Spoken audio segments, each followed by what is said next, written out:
little brother has taken control, shoveling dirt in every hole. Predators to condemn your soul, watching you and watching me. We're all connected but separated, misunderstood and so frustrated. A million armies of one have invaded, watching you and watching me. We live behind glass curtains and act like nothing's wrong. Soon you will belong. I know you're out there somewhere. We've watched you for so long. Wait for you to fall. We'll expose you all. I know you're out there somewhere watching me. Little brother wants to make headlines, be immortalized. Everyone's got an electric eye, we're the digital spies. They've watched you for so long. I know you're out there somewhere watching me.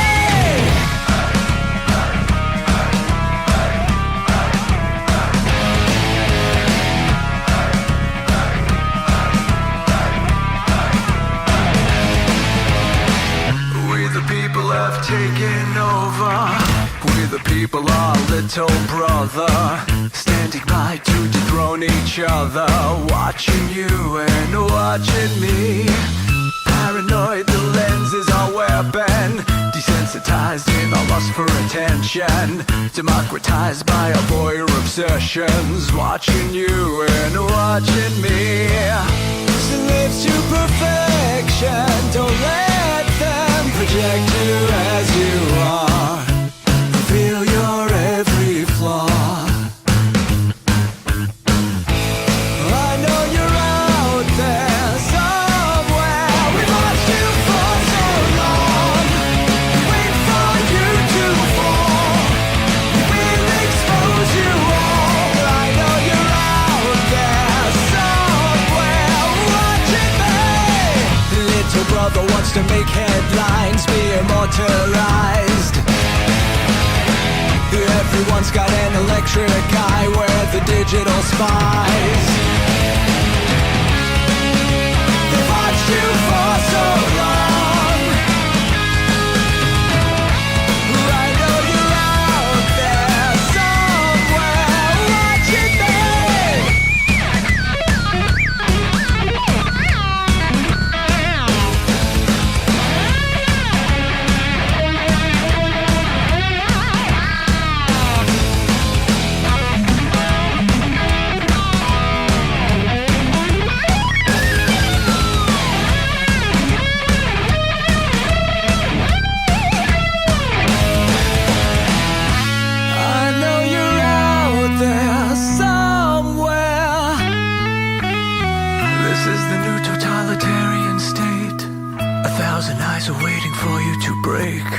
Stay in line, don't make a mistake. We're watching. We watched you for so long. We wait for you to fall. We will expose you all. I know you're out there somewhere watching me.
Let your experience begin right now.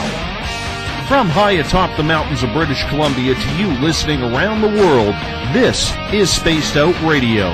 You can follow us on our website, spacedoutradio.com, on Twitter, @SpacedOutRadio. Give our Facebook page a like, Spaced Out Radio Show. You can follow us on Instagram, Dave Scott, SOR, or on our YouTube channel, Spaced Out Radio Show. They let us play with all our toys. They let us think that we're big boys. They let us make the louder noise, but women rule the world. They let us think we're Superman, that we're the only ones who can be strong, but we break on command, cause women rule the world. Buckle up, space travelers. It's time to go for a ride as we are live on Spaced Out Radio.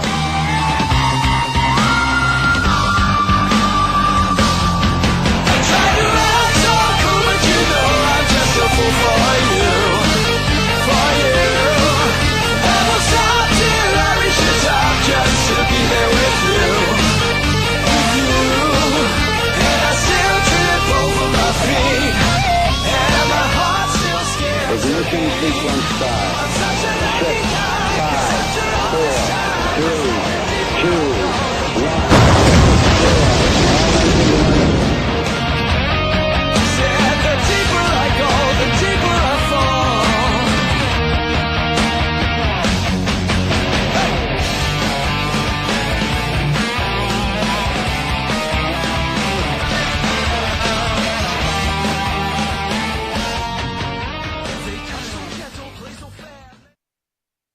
Good evening and welcome to Spaced Out Radio tonight. I am your host, Dave Scott, and thank you for listening in on spacedoutradio.com, on Spreaker, and on Revolution Radio as we welcome you to tonight's show as we broadcast out of Uncle Jimbo's cabin in the Great White North live on this Tuesday night, early Wednesday morning if you're on the East Coast. Here at Spaced Out Radio, we are broadcasting 3 hours a night, 7 days a week, as we want to be your official one-stop shop when it comes to the supernatural, the paranormal, the intuitive, the spiritual, and so much more. If you like our music, you can head to our website and check out the guitar god himself, Ron Bumblefoot Thal, formerly of Guns N' Roses. Bumblefoot takes care of all of Spaced Out Radio's musical needs. You can follow us on Twitter @SpacedOutRadio. Give our Facebook page a like, Spaced Out Radio Show. On Instagram, I can be followed at Dave Scott, SOR. Subscribe to our YouTube channel, Spaced Out Radio Show, and our website is spacedoutradio.com. You can find us on TuneIn, and now you can download our shows on iTunes as well.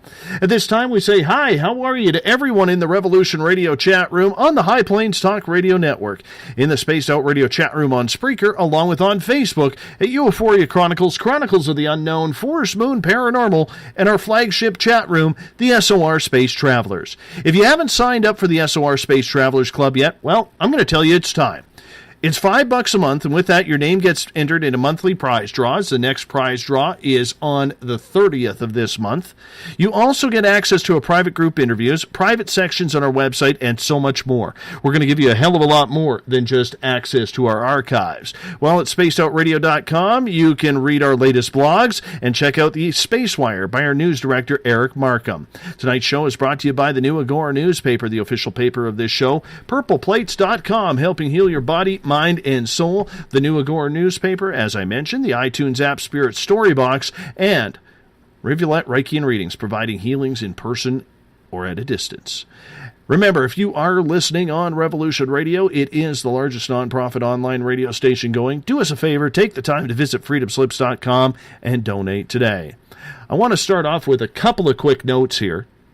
Joey Giggles and I had a little bet going on. See, I'm all about Team Canada. He's all about Team USA. We had a little bet about tonight's hockey game in the World Cup of Hockey that's going on right now. Joey was all impressed and all wired up.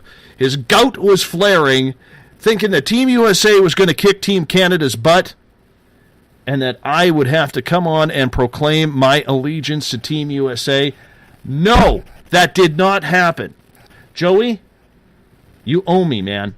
You owe me big time, because Team Canada beat Team USA today 4-2 at the World Cup of Hockey, and now Joey has to swear his allegiance to not only the Canadian flag, but to Hockey Canada as well for the remainder of the hockey tournament.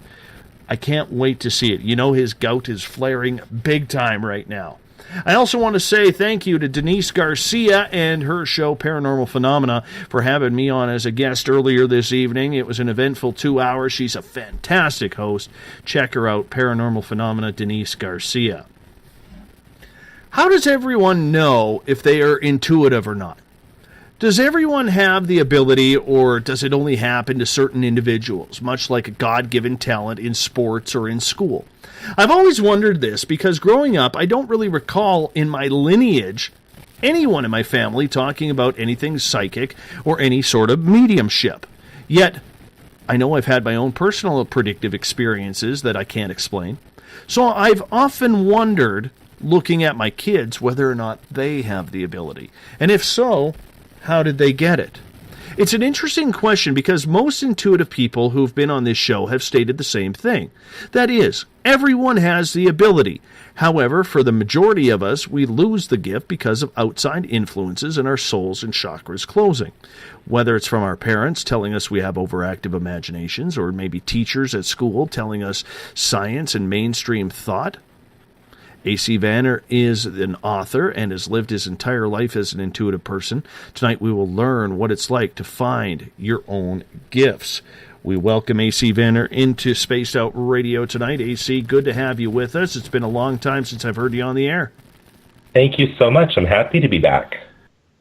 Now, I do have to say, if people recognize A.C., he was part of Two Mediums and a Large on Spaced Out Weekend before he decided to take his endeavors elsewhere, and we thank you for doing that show for as long as you did. But I know life caught up, and you were writing a book called The Journey of Jeffrey as well that you were preparing. So it's been a busy few months for you.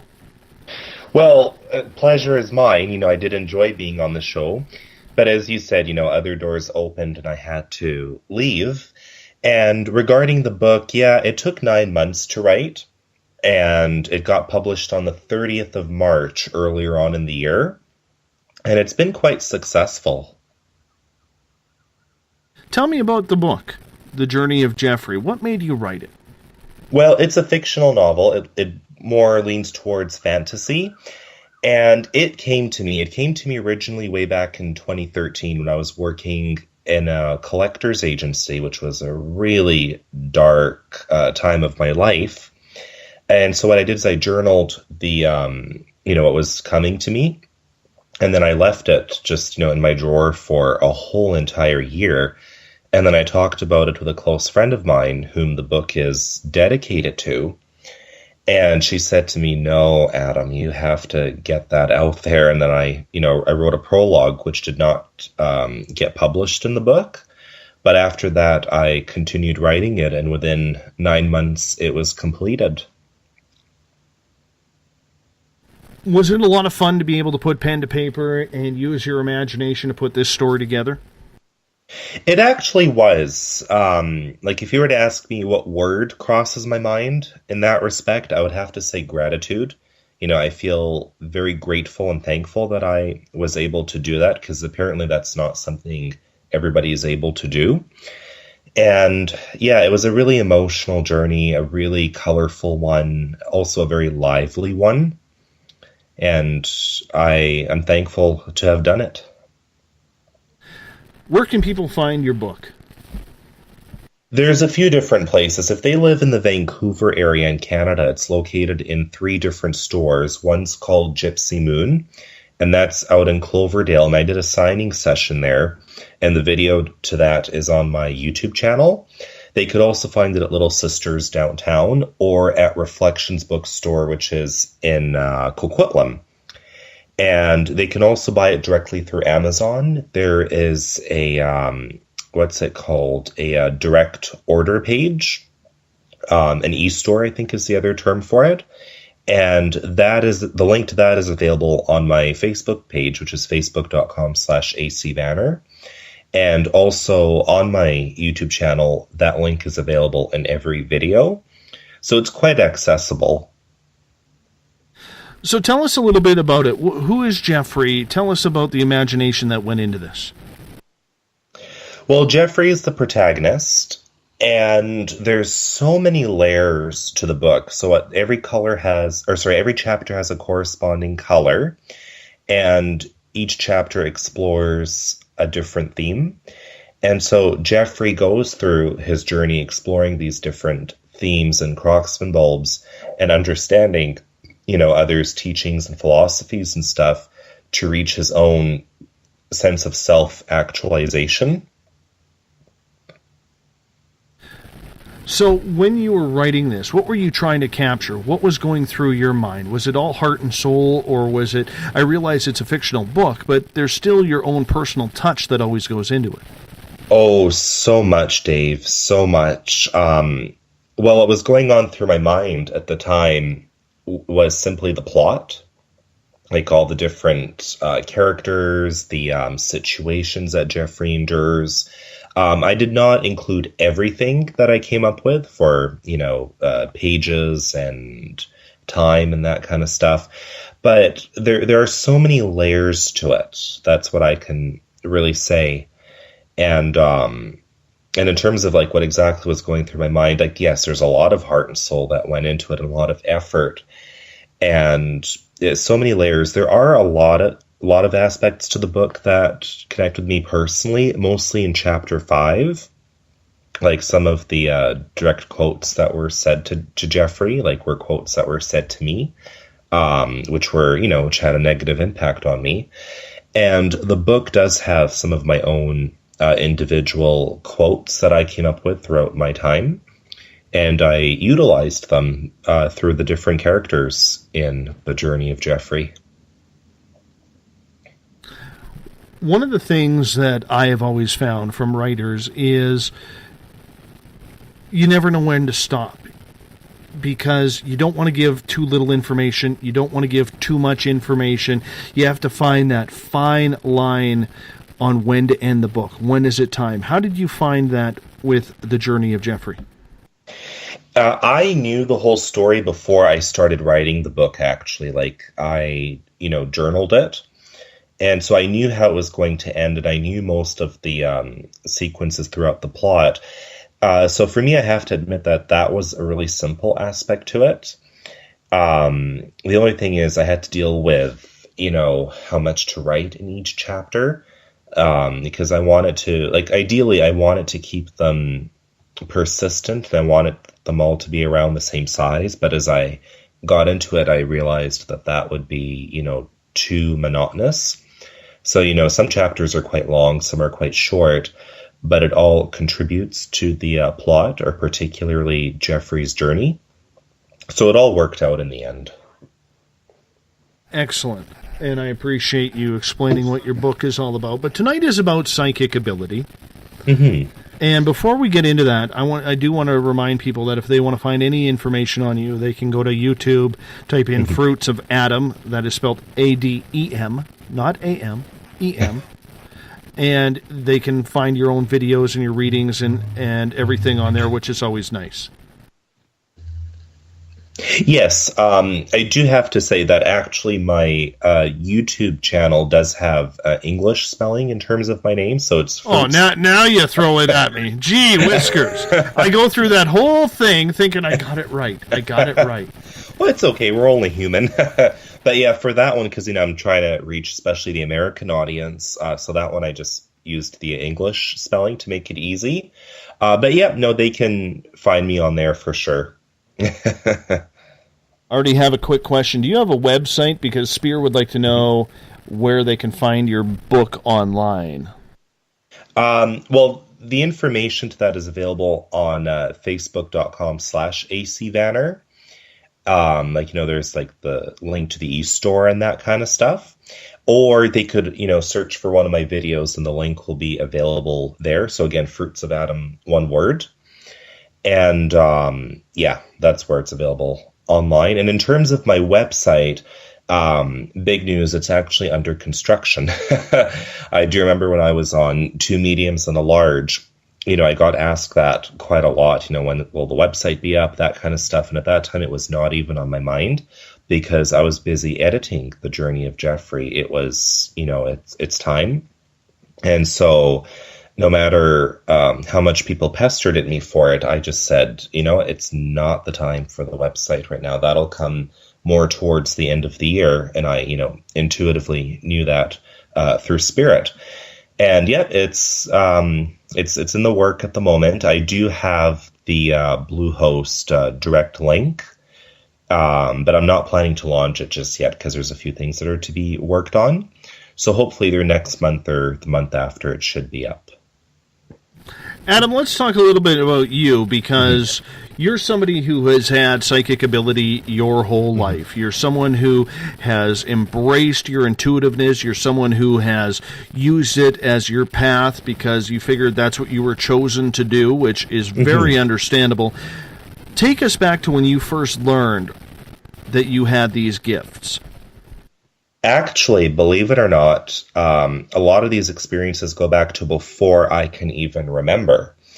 I do recall just not very long ago, maybe 3 months ago, I was having this conversation with my Anne, and she said to me that when I was, I want to say 2 years old, 2 to 2.5 years old, like around the 1994 time period, there was a man that she used to be friends with at the time.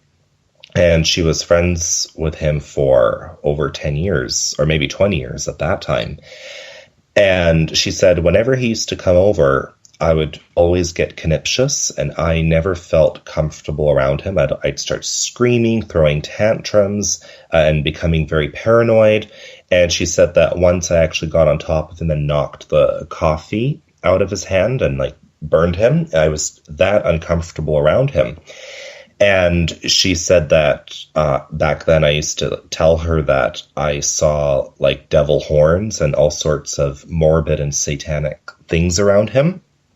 And of course, I don't remember any of this.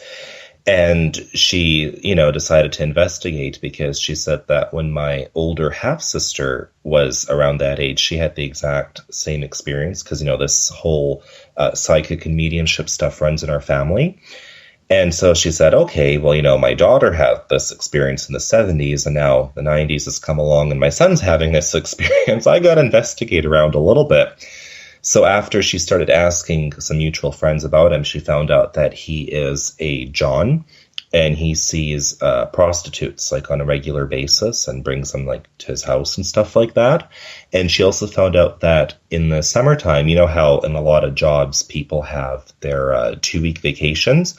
And, they go traveling or whatever. For him, when he would get his 2-week vacation pay, he would actually hire a prostitute to live with him in the apartment, full time, and, do his business through her.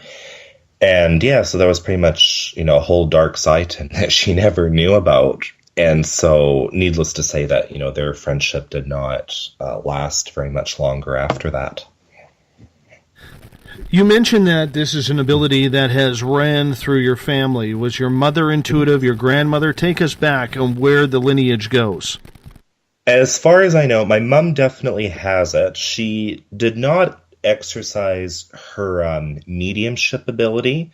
Personally, I believe she has it. It's just not a door that she chooses to open, which I'm totally respectful of. It definitely goes back to both of my grandparents, I want to say. My grandmother is one of my main guides, so she's around all the time, even though I never met her in this lifetime. But I do know it goes down that line, and I don't know exactly how many generations it goes, but it's there for sure.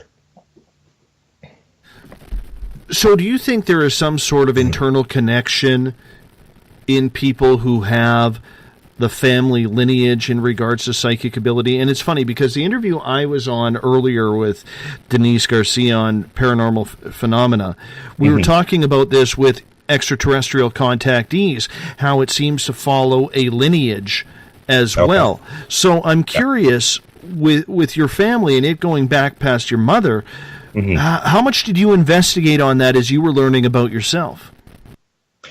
Well, that's two questions. Well, to the first question, there is a genetic connection to this stuff. A lot of skeptics deny that, but I give you permission to spit in their face because this stuff has a lot of genetic connections. And part of that has to do with what side of the brain you use more. Some people are just naturally more left-brained, so they're more into their maths and their sciences. And then some people like myself are more right-brained, so they're more into their arts and language. And that, of course, has a genetic connection. And people like myself that happen to be more right-brained are more, how should I say it, more able to access it, like easier, I suppose. And sorry, I forgot your second question there. Forgive me. Well, just more so that people are trying to figure out why this is happening. Oh, you asked something about investigating my family? Yes. Oh, well, my Anne and I have definitely had a lot of these conversations, or something we have on a regular basis. And also, growing up, that's something we did on a weekly basis. Every Friday we would get together and, she would brew the Turkish coffees and, start channeling prophecies and, things from the past and that kind of stuff. And so growing up, for me, it was the norm, even though I was afraid of it as a child. And I did shut it out throughout my teenage years for a little while. But it's our reality. That's what I could really, all I could really say about it. And I do remember a client of mine once said to another client, imagine having dinner with him and his mom. And I have to say, as much as it amused me, it went right to my heart, because, my Anne and I, these are kind of conversations we have all the time about spirit, about what's coming, about, dreams. Also, we do a lot of dream interpretations together. So, and I know that's something she did with her parents, and they did with the generations before them. And so, yeah, there's definitely a genetic link to it. I'm probably going to be the black sheep here, but I don't believe that everyone is capable. And the reason so is some people are simply not meant to go down that path. Some people are meant to have a different path because there are other lessons they ought to learn, and there are other things that they need to fulfill. So, I don't believe, everybody has it. Like, I do believe it's like there is a handful of people that I find that are really able to go in it at a really deep level. I hope that answers your question thoroughly. Let's get to a question from Shar in the Space Out Radio chat room. She is asking, do you believe that that this could be genetic? And if it is, do you think it's more brain used? Yes, I was just definitely talking about that a few minutes ago. Yeah, there is definitely a genetic link, and it has to do more with the right side of your brain. Yeah. When you were first a child and you were learning about your abilities, yes, take us back to that young age. Maybe it's 4, 5, 6 years old, about something profound that happened to you that you knew you were different than other children at that time. Well, it's interesting you're asking about other children, because when I was growing up, I know kids wanted to be around me. Kids always felt that there was, something a little different. But one thing that I do remember when I was growing up, I want to go back to when I was between the ages of 5 and I want to say 10. So it's something that went on for a few years. Every night before I would go to sleep, I would see a figure just outside the bedroom door on the wall. And I never talked about this figure to anyone. I did tell my auntie about it after I got older, like after we moved out of that place. But I did see the figure very, very clearly. He was there every night. And once or twice I actually dreamt of him. So since then, I always knew that there was something about me that was a little bit, I guess you could say, eccentric in that sense. And then, of course, dealing with the whole, Turkish coffee stuff every week, I knew that there was something within my family that, had this. But of course, going to school, I wasn't really able to talk about that because I already went through a lot of bullying and abuse as it was. So I didn't really know if, talking about that would make life any easier. And plus, our secular system, it's not really the best place to talk about things like that, unfortunately. So it was definitely, challenging in that aspect, and I did shut it down throughout my teenage years. Unfortunately, I do regret that a lot. But I was going through a darker phase at that time. But I did awaken it again, like in my late teens, like when I was around 19 to 20. And I'm glad that I have. And, through that, I'm able to be here to have this interview with you today. Do me a favor, if you don't mind, and I'm going to get deep with you here for a second. Sure. I want to talk about the bullying aspect that you've gone through in regards to this, because I know from personal experience, not with me, but with my daughter, she is highly intuitive. She knows she is. She chooses not to accept it. It has helped bring on depression, anxiety. It has helped make her uncomfortable around people because she does know she's different, even though she hasn't been able to accept why. Does this sound familiar to you? Yes and no, because, each individual experience is its own. But at the same time, bullying is a huge issue in North America. It's a big issue, actually. And I personally feel that it's not being dealt with appropriately. I don't know if it's gotten worse or better, because obviously I'm in my mid-20s now. So for me, secondary school and elementary school was, eons ago. But, I think it's a big problem, and it's not being addressed well in our school systems. So when you went through the bullying in school, did you feel it was because of your abilities that you were outcasted, or did you feel that it was just the way kids are because they need someone to pick on? To be quite frank, I honestly don't know. Now that I look back, part of it could have been that kids just needed a scapegoat. Part of me also thinks it was a bit of a social class issue because, I come from a broken home, and, I grew up with my mom who was, retired at the time. She retired early. And so I wasn't as privileged, so kids had, a father in the picture. Even if the parents were divorced, there was still the father figure in the picture. And, they had cars, they had houses, they had, a lot of things, and they were also attending sports and playing instruments and that kind of stuff. And I, didn't have access to any of that kind of stuff. So I was kind of, I should say, like the low life. I wasn't seen as someone as, let's, hang out with that kind of person. I was seen as someone that should be shunned. And of course, it's human nature. The more people shun you, the more of the evil it tends to bring out. Like, it brings out like a heavier side of yourself.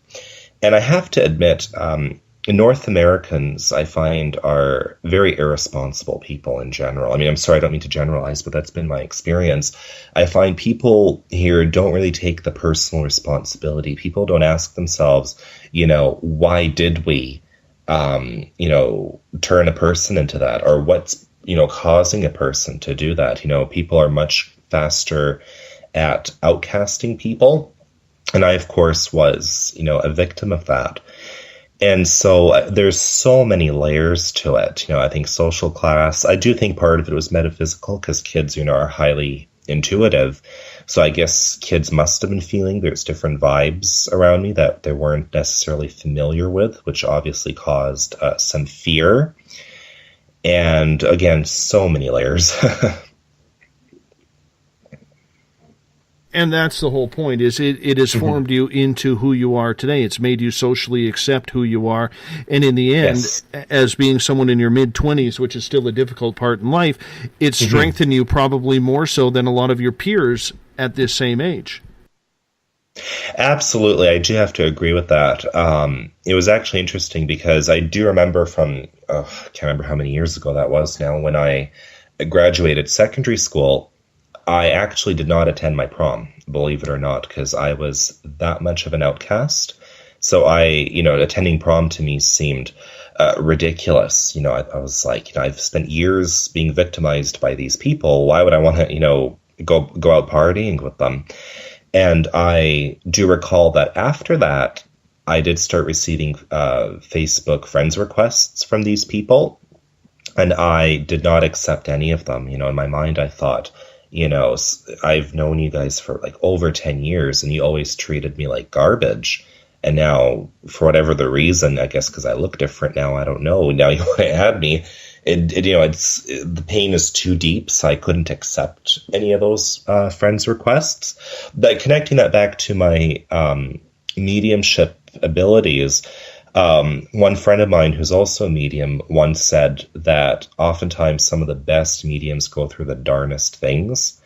And I agree with her. As you say there, it played a role into shaping my psyche, shaping who I am today.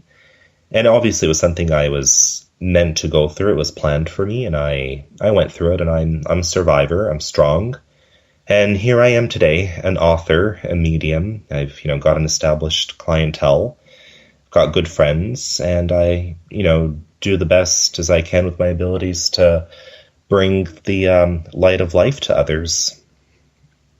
You said that you had shut your abilities off during your teenage years because you had enough going on, and to deal with that problem would have been just way too much for you to handle, especially at that age as your mind is starting to form and grow as well. How did you shut them off, and how did you reactivate them? Well, here's the thing. Like, I kind of feel like a hypocrite, to be honest. Like, I do say that I shut them off, but at the same time, I was having a lot of dreams, a lot of, things of that nature, feeling things, especially at night, and then running to my mom and still getting her to do readings. So it's not that I totally shut it off. I just wasn't involved in it. I was pursuing other things at the time that I was giving my full attention into. And, so that's, more, I would say, the reality of it. But growing up, again, I always knew it was there. It just wasn't the time to open that door as I did when I was 20. So at 20 years old, you decided that this was something you needed to pursue. How long and hard did you think of that decision? How long did it take you to come to that decision, Adam? Because that isn't an easy decision. My decision happened at 38, 39 years old. I can't imagine having that decision to be made at 19 or 20. Yeah. Well, here is the thing, and that's probably the Turkish blood that runs through me. I've always been a rebel. That's the thing. Like, I love rules, but, I'm not, it's a bit of a paradox. Like, I do like boundaries. I do appreciate them. But at the same time, I'm not into the social norms, if that makes sense, like how a man should act, how a woman should act, that kind of stuff. What happened when I was 20, I was at a friend's house, an older Turkish lady friend of mine, and she, brewed the coffees, and I had told her that this is the kind of stuff we did growing up. And, I said to her, I can read, I could try, I don't recall too much of it, but I will do it. And I did it, and it just happened on the spot. And, my reading was accurate. And then I, started talking to my auntie about it a little bit more. And I said, I remember we used to do this a lot growing up. Can you teach me some of the symbols? And so, she passed on a lot of the symbols that she knew, which I later on learned are not universal. Symbols just kind of are really fluid. They kind of come and go depending on what spirit is trying to portray or tell. And so I started initially with the Turkish coffee readings, which are really similar to tea leaves. And I, started doing them for my friends. And then I remember I worked at a Greek restaurant, so I used to do readings for customers there. And, but I wasn't as confident with it at the time. The reactions were very positive. I've done some really jaw-dropping readings that way at that time. But I always knew that it wasn't enough. I always knew that it was a start, but I always knew that I had more to go. And then I do remember taking psychic development classes at the time and getting involved a little bit more with the spiritualist church afterwards. And so it was, it was a step-by-step thing. So it's not all something that came at once.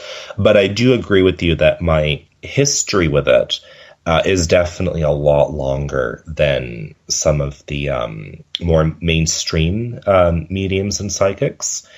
And a lot of that does have to do with coming to terms with that at, I guess an arguably young age, 20. But like I said, a lot of my memories with it go back to childhood. And I just, I made it a full-time thing, and just the rebel inside me decided, you know what, I don't care that, we live in a world full of, skeptics, non-believers, whatever. I know what I do. I've seen the reactions I've caused in others, and I'm just going to pursue this. How hard was it for you to pursue that, though? Like, what did it feel like? What did you go through in order to gain the confidence in the process? Well, trying to expand the clientele, that was a bit of a challenge, and it still kind of is sometimes, I think. I do remember I did a reading last year for one of the reverends at my church, and I remember she came back to me like the next time I had seen her, and she said to me, I was thinking about the reading that you did. I had channeled a former lover of hers, and I remember she said the reading was over 95% accurate, and she was talking about it to the other church members. So for me, that was definitely like a green light, because, when I have the Reverend who's been a medium of like 30 years or so, telling me that reading was over 95% accurate, I mean, that's definitely a compliment and a sign. Yeah. So when you decided to build your clientele and you decided to take on the life of being a psychic medium as a full-time career, what was the result from your family, your friends? Because a lot of people, and I realize your mother was like this, your grandmother was accepting of it, and I can understand that. But that's a tough choice for anybody to make, because, I mean, you're 24 years old. You've only been doing this for 4 years. It's not like someone, that you're in your mid-30s or 40s where you've been doing it 20 years. Yeah.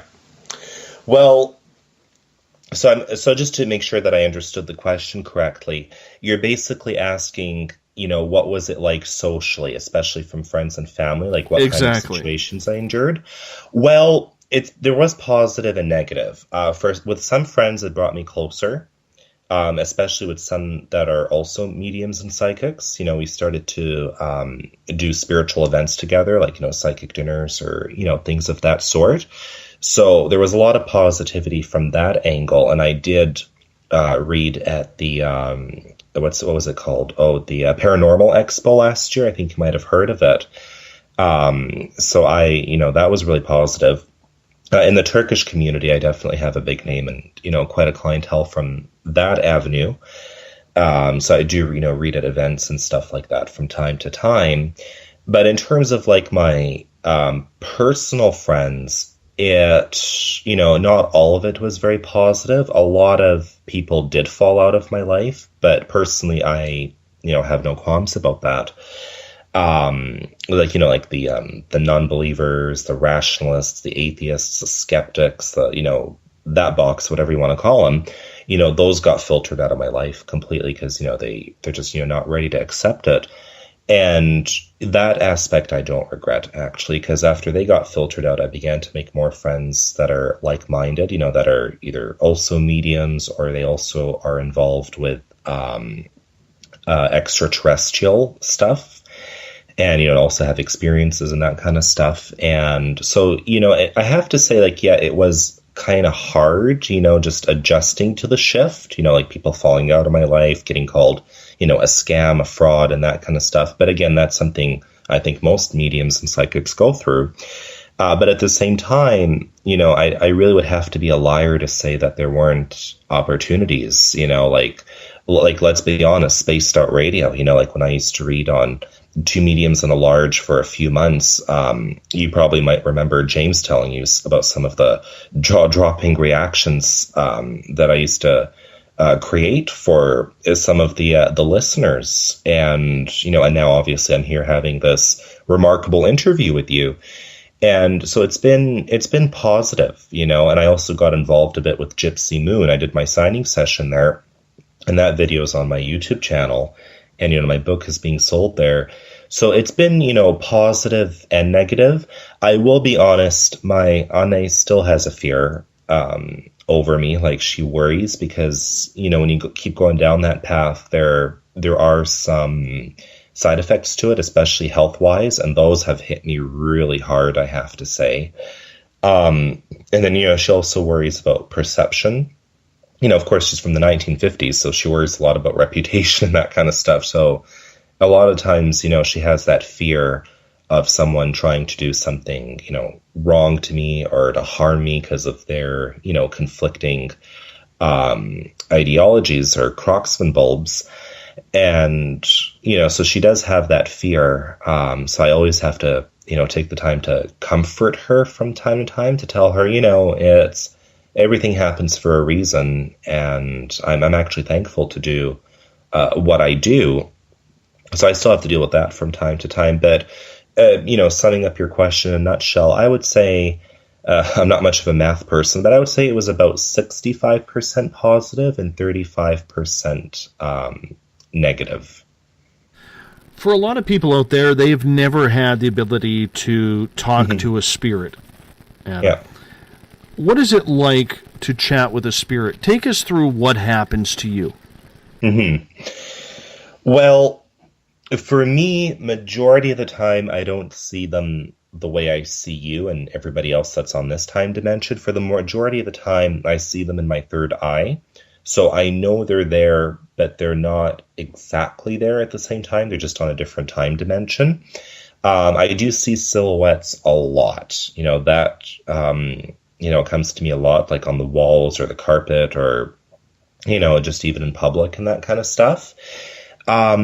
It's very loving. That's a common misconception that's a common misconception that many people have. They think that, spirit is like this jinn or whatever, that it's really not that at all. It's all love and light, and it's very relaxing. It's very calming. It's very, very loving. That's how I describe it personally. That's how I feel towards it.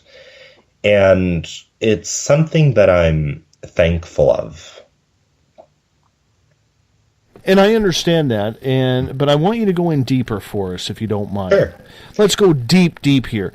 So Okay. Let's say right now, in your room where you are sitting, do you see spirits around? Well, the one that I'm getting at the moment, that I'm feeling a really strong presence, I'm getting a fatherly figure that I feel is connected to you. So I'm not sure if that's your father or his father that's on the other side, but I'm feeling him present at the moment. And so with, connecting that to your question, it depends who I'm with, because, every human being has at least 17 guides behind them. So I will, depending who I'm with, I will feel them. And then when I'm alone, usually I feel my own guides. Like my grandmother is definitely one that's always around and I appreciate having around. Back in June, a new guide came through in my life. His name is Nicolaus, and he is, getting me to write one of the novels that I'm currently working on. And, I see him quite a lot. So when I see them, like I said, they come to me as silhouettes on the walls quite a lot. Or I just, know their presence, like in my mind's eye. I hope that answers the question. My grandfather, by the way, just so you know. Oh, okay. Yeah. All right, yeah. Yeah. But from the dad's line.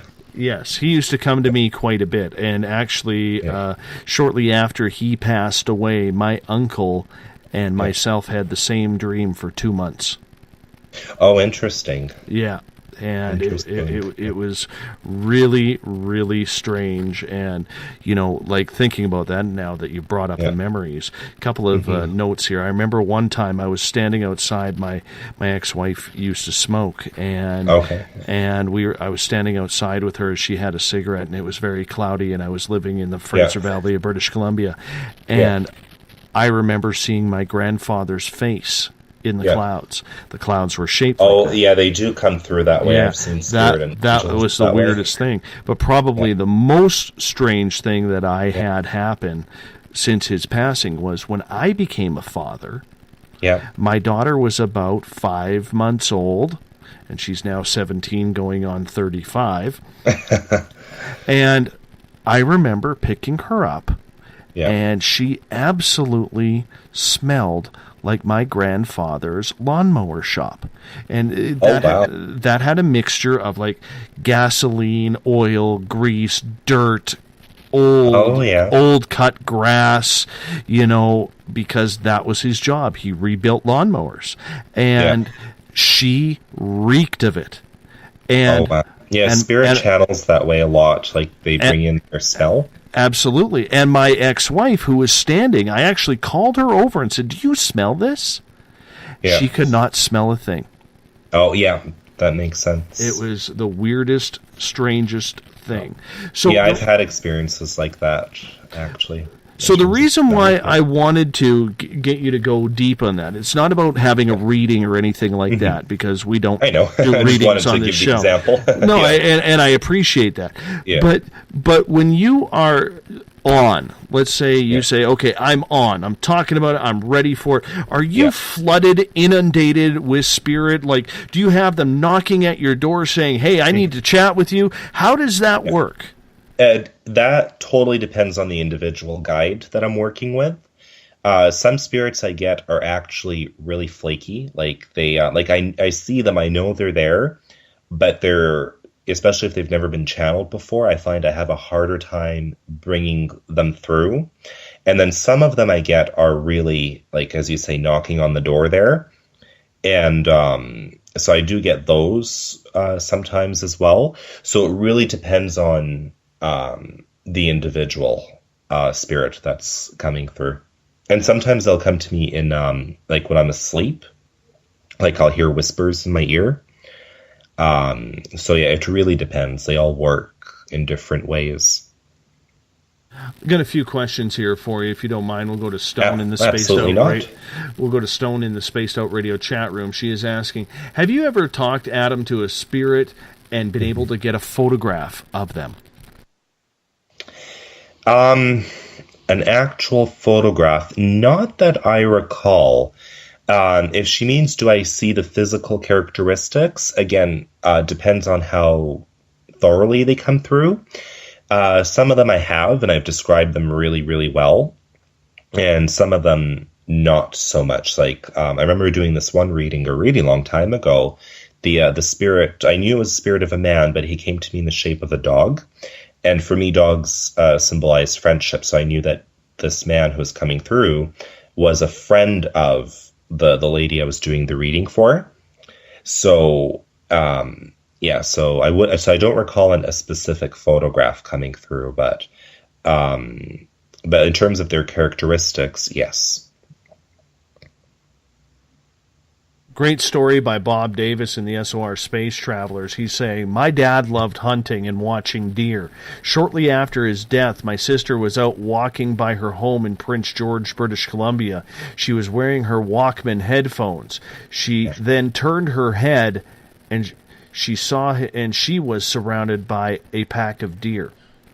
So very interesting how it kind of gets a little personal that way at times.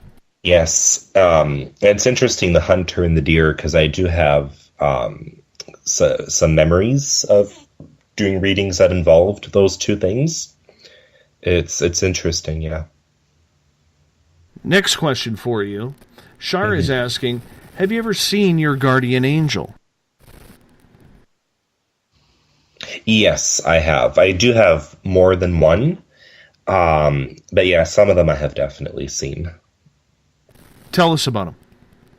Well, there's this one particular guide that I have that I work with, on quite a regular basis, and I call him Black. When he came forward the first time, I think it was June of last year, I don't recall exactly, but I've seen him with my naked eye twice. The first time was just the following morning after I had dreamt of him. I dreamt that I was on a bus and he was the driver. And he's white, and he has a hunch.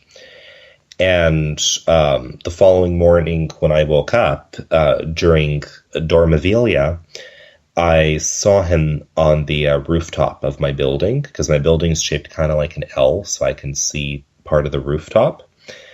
And I saw him standing there, just covered in black. And then not long after that, I was thinking of him, and I saw a swirl of black energy move across my room. And that was around the same time period. And I want to think about maybe 3 months after that, I was at church, and there was a guest medium there doing the service. And he actually channeled him. He said, I'm getting a man connected to the divine, and I'm seeing a big hunch on his back. And as soon as he said the hunch, I started laughing. And so that's one example.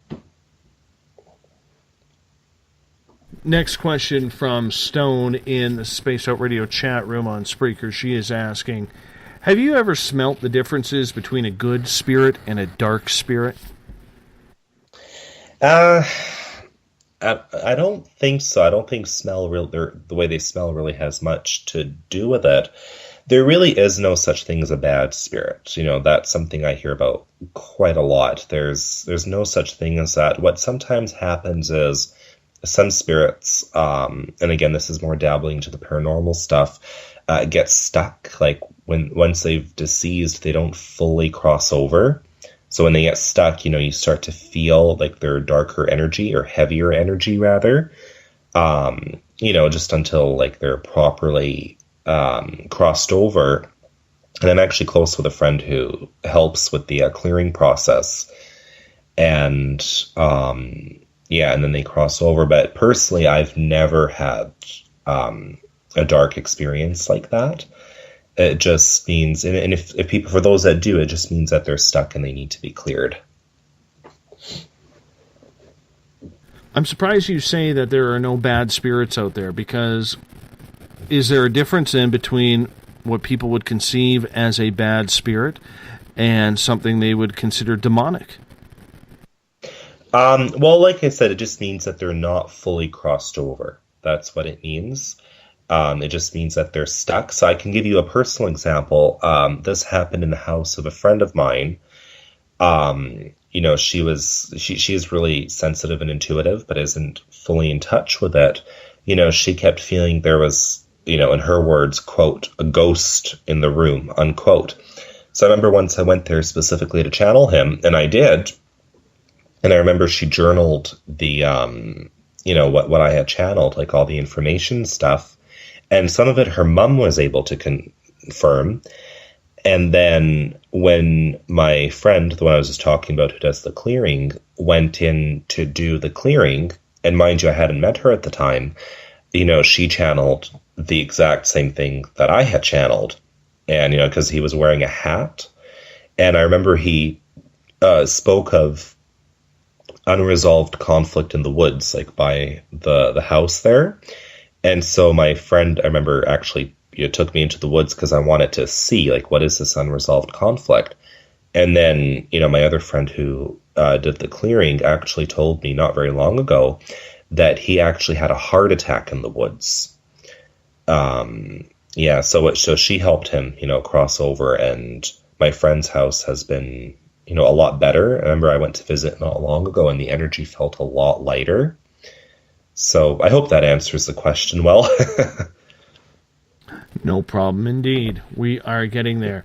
There's a question from Stone in the Space Out Radio chat room. She is also asking, in regards to the spirits, that none of them are bad. She's asking, so a spirit of someone who has, say, raped and killed children, you think they are stuck? In what sense stuck? Well, let's say they're absolute pure hellish evil on this side. They die, thankfully, because we don't need those type of people around. Exactly. What are they like on the other side? Are they forgiving, or are they just pure assholes? I don't know. Well, most of them are actually the exact opposite, because I have had that experience with clients where I've channeled, like either, I don't know, grandfather, a family friend, or whoever, and they said, it's surprising that you speak of him that way, because he was not like this when he was still in this time dimension. Because you got to remember, when people cross over, all they take with them is their love. Like, they don't take their ego with them. So anything to do with raping and killing, that gets left behind. But in terms of what happens to them, I will be honest, I don't know too much about that, because I don't usually prefer to go that deep. Like, I'm just more of, your friend, colleague, relative kind of medium. But I do know that what can happen is they can get demoted, so they can not work, but they can go back into being an animal, like, in another lifetime. And then after they die as an animal, they have to work their way up into becoming human again. But I don't know too much about that subject, so I'm not going to, sit and pretend I know something that I don't. But from my experience, when we cross over, all we really take with us is just love and light. And on that note, we're going to hop out for a break here at the top of the hour. Ademcan Vaner is our guest on Spaced Out Radio. We'll be right back after this. Looking for news beyond the mainstream news? Head to spacedoutradio.com and check out the SOR Spacewire. This is Spaced Out Radio's Eric Markham, News Director for the SOR Spacewire. Daily, I will bring you intriguing stories and outlandish reports from what's going on around the world. UFO sightings, paranormal activity, conspiracies, alternative health, and so much more. And if you have news, email me at news@spacedoutradio.com. Hi there, I'm Butch Witkowski, lead investigator with U4Cop. On the final Monday of every month, you can listen to me and host Dave Scott on Spaced Out Radio's Strange Days. We're going to get to the heart of the matter when it comes to what's happening out there. People are seeing and experiencing things from ET contact to Bigfoot, and I want to hear about it. Your experiences are what we investigators need to help solve these unknown mysteries. So tune in at spacedoutradio.com.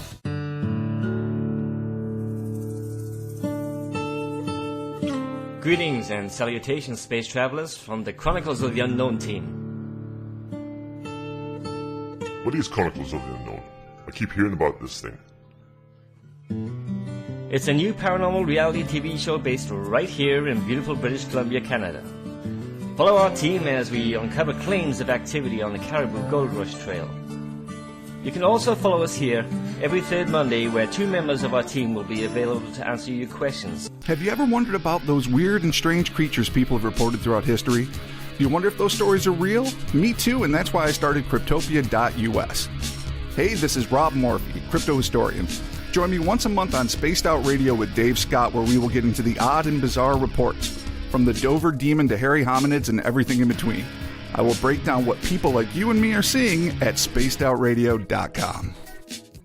Visit purpleplates.com today. For over 40 years, the Purple Energy Plates have been delivering amazing results for their many customers. Inspired by the great genius Nikola Tesla, the harmony, healing, and energetic effects of the plates have proven over and over to be beneficial and often miraculous to thousands of customers. With their money-back guarantee and the many benefits, how can you afford not to get one? Check their site for daily specials and choose from their many energy products. You won't be sorry.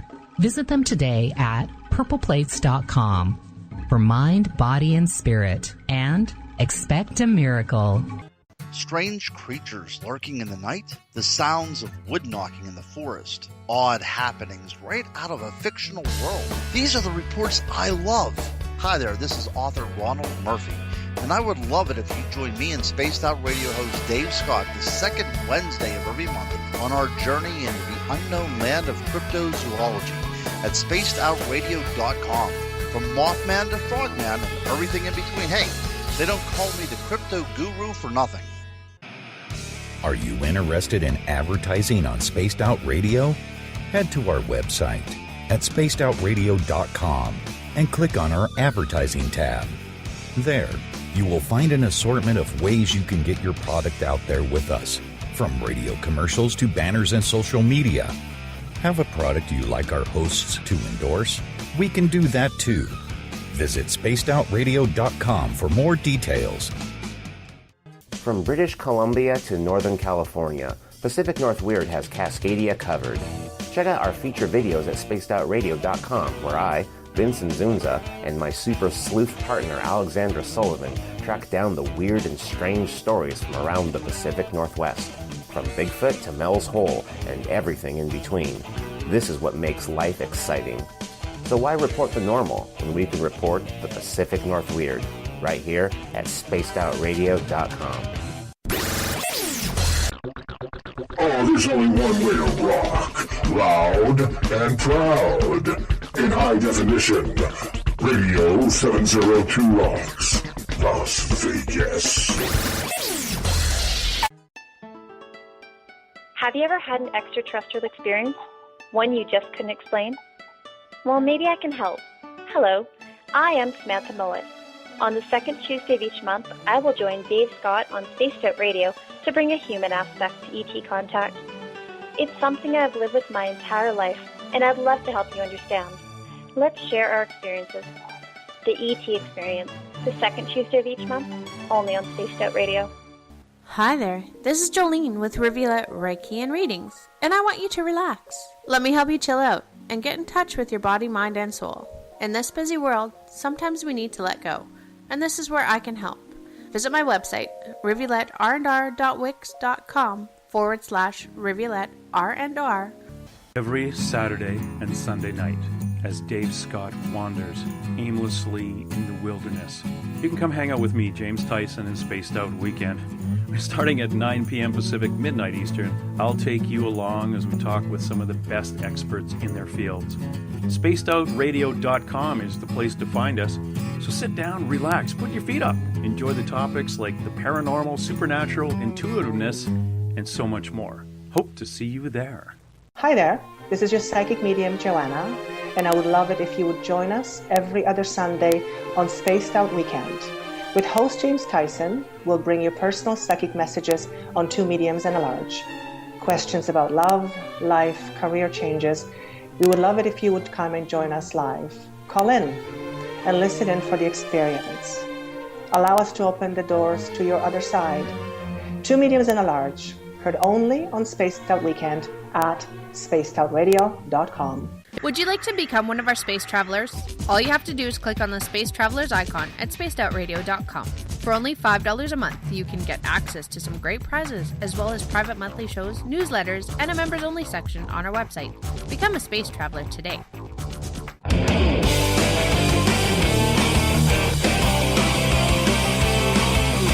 Do you have a topic or a guest that you'd like to hear on Spaced Out Radio? Let us know at spacedoutradio.com, where you can sign up to become a Space Traveler member today.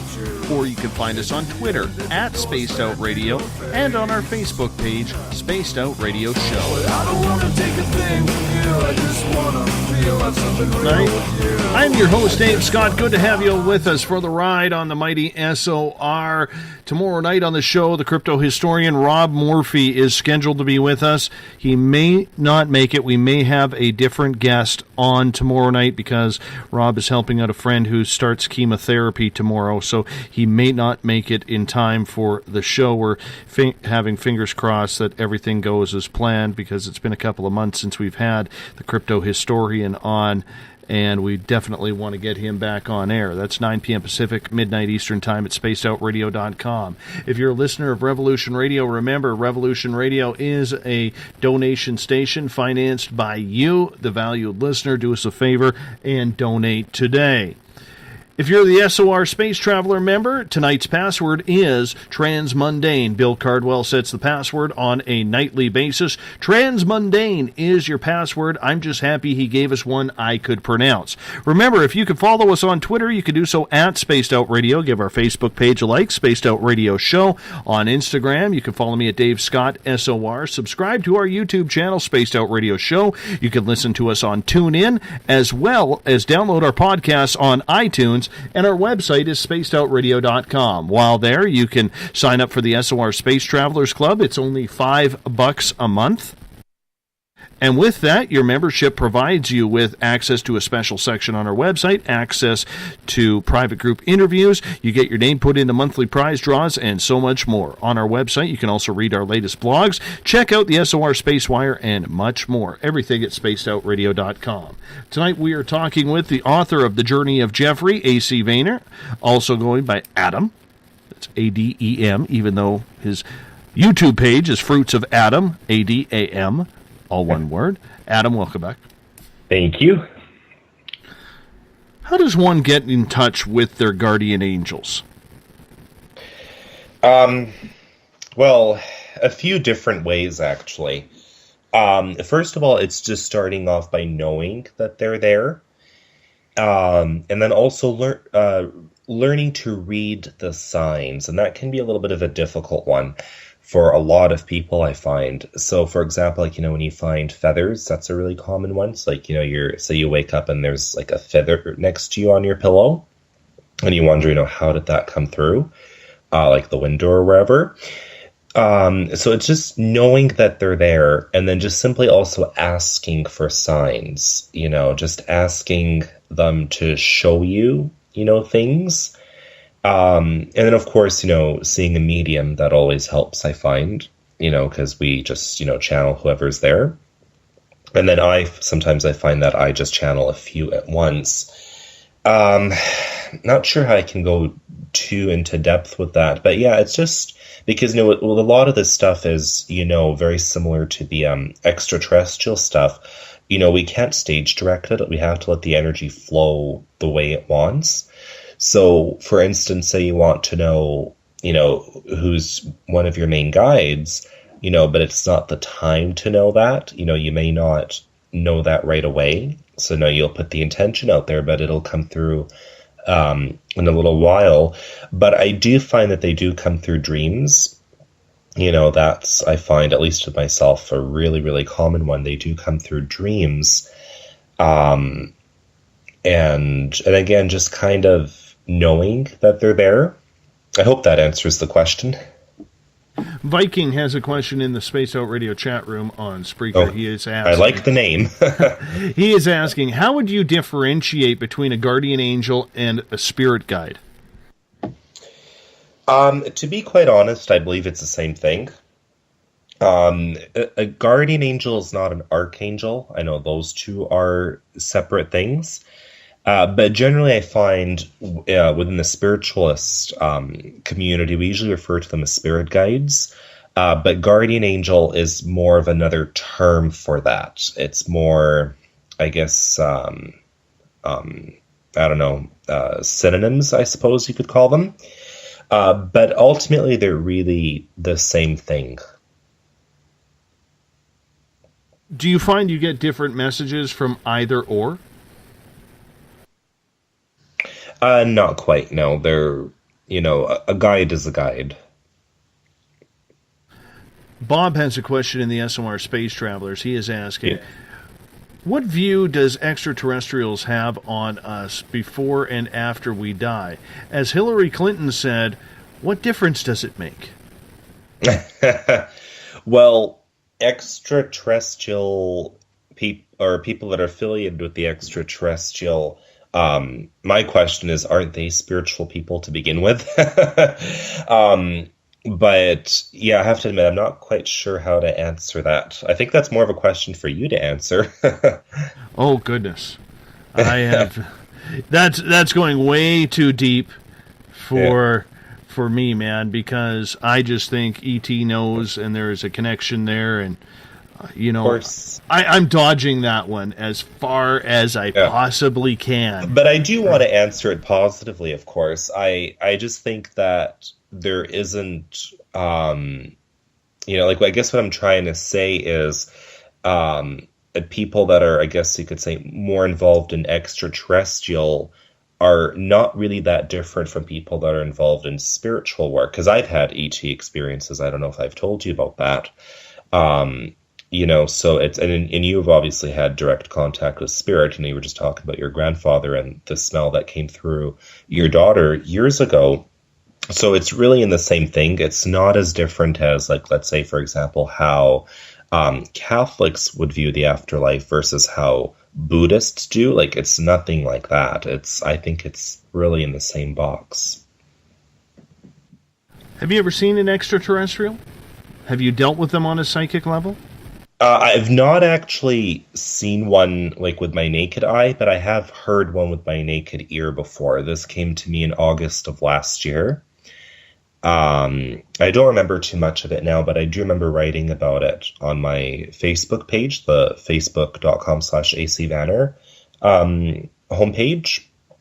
So I know that post is still there and the picture is still there. But it was, a different kind of experience. Like, there was just a lot of white light coming through. And then there was also this, aircraft, spacecraft, whatever you want to call it. This one I started seeing in the spring. It came by twice, actually. And I noticed that it was kind of synchronized with my thoughts pattern. Like, I found that when I was asking it to come forward, it was, traveling towards me. Then I felt a little bit frightened, I'll admit, and I thought, I don't think I'm ready for this encounter. It just right away turned away and just started going in the opposite direction. So I have to admit that I'm not too sure what it's about, but I do recall recording a video of it, so I'm pretty sure that's on my private Facebook page. That was quite an experience. And that one, the one about the spacecraft or aircraft, that happened, I want to say, at least 3 times. And the same pattern, I would think, okay, come along, it would travel towards my building. Then as soon as I, feel a little bit frightened and think, okay, I don't think I'm ready for this encounter, it just turns around and goes in the opposite direction. And I did notice, there was kind of like a physical connection to it. Like, I noticed that when I'd see it, I just felt different about it, because in the part of town that I live, I see a lot of planes and helicopters and satellites going by, but I'm just very indifferent to them. But to those particular experiences, I didn't feel that way. Like, I felt different. I felt there was something, I guess paranormal, for lack of a better word, about it. The reason why I ask about extraterrestrials is because it seems that people seem to have, the more spiritual they become, the more ET contact they are having. Have you noticed that when you have clients in that are maybe opening up spiritually, that there seems to be something a little bit more coming along the lines? Actually, yes, I can think of this one particular client. She has a lot of these like ET experiences. And I remember once she came for a reading specifically to, find peace with it. And to be quite honest, Dave, I really don't remember which guide of hers I channeled, because, I do a lot of readings, so I can't remember all of them. But I do remember her telling me that after I did the reading for her, she felt a lot more calm about it and a lot more satisfied. And that's kind of what I aim for, because, we do live in a society that's, not really forgiving, for lack of a better word, about this kind of stuff. And so I try to, create comfort for my friends and clients when I do readings for them, because, we all have these kind of experiences, whether, not that I want to give power to labels, but if you want to attribute it to spirit or ET, a lot of people have these experiences, and I, would like them to see it as a positive thing, not as a negative thing. So I do remember I was able to help her, and I'm, really happy that I did that. So I do, notice that, as I was saying earlier, because, it's all in the same box, it's all kind of in the same category. So a lot of people do have these, ET experiences within that community. And it's a community that is gaining a lot of strength right now because more people Thank are starting. God. Well, there's a lot of people now who aren't as afraid as they once were.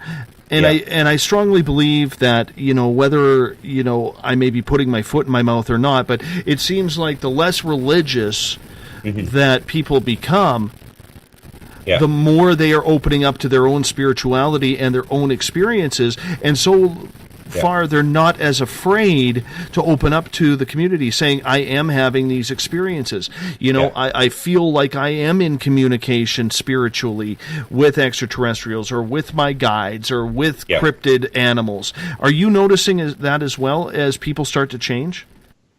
Kind of. I do have to admit, though, I'm seeing it from the opposite angle, actually. I find that the more people are becoming, I guess you could say, less skeptical and more intuitive, like the more accepting that they've become, that they're beginning to, have more of these experiences.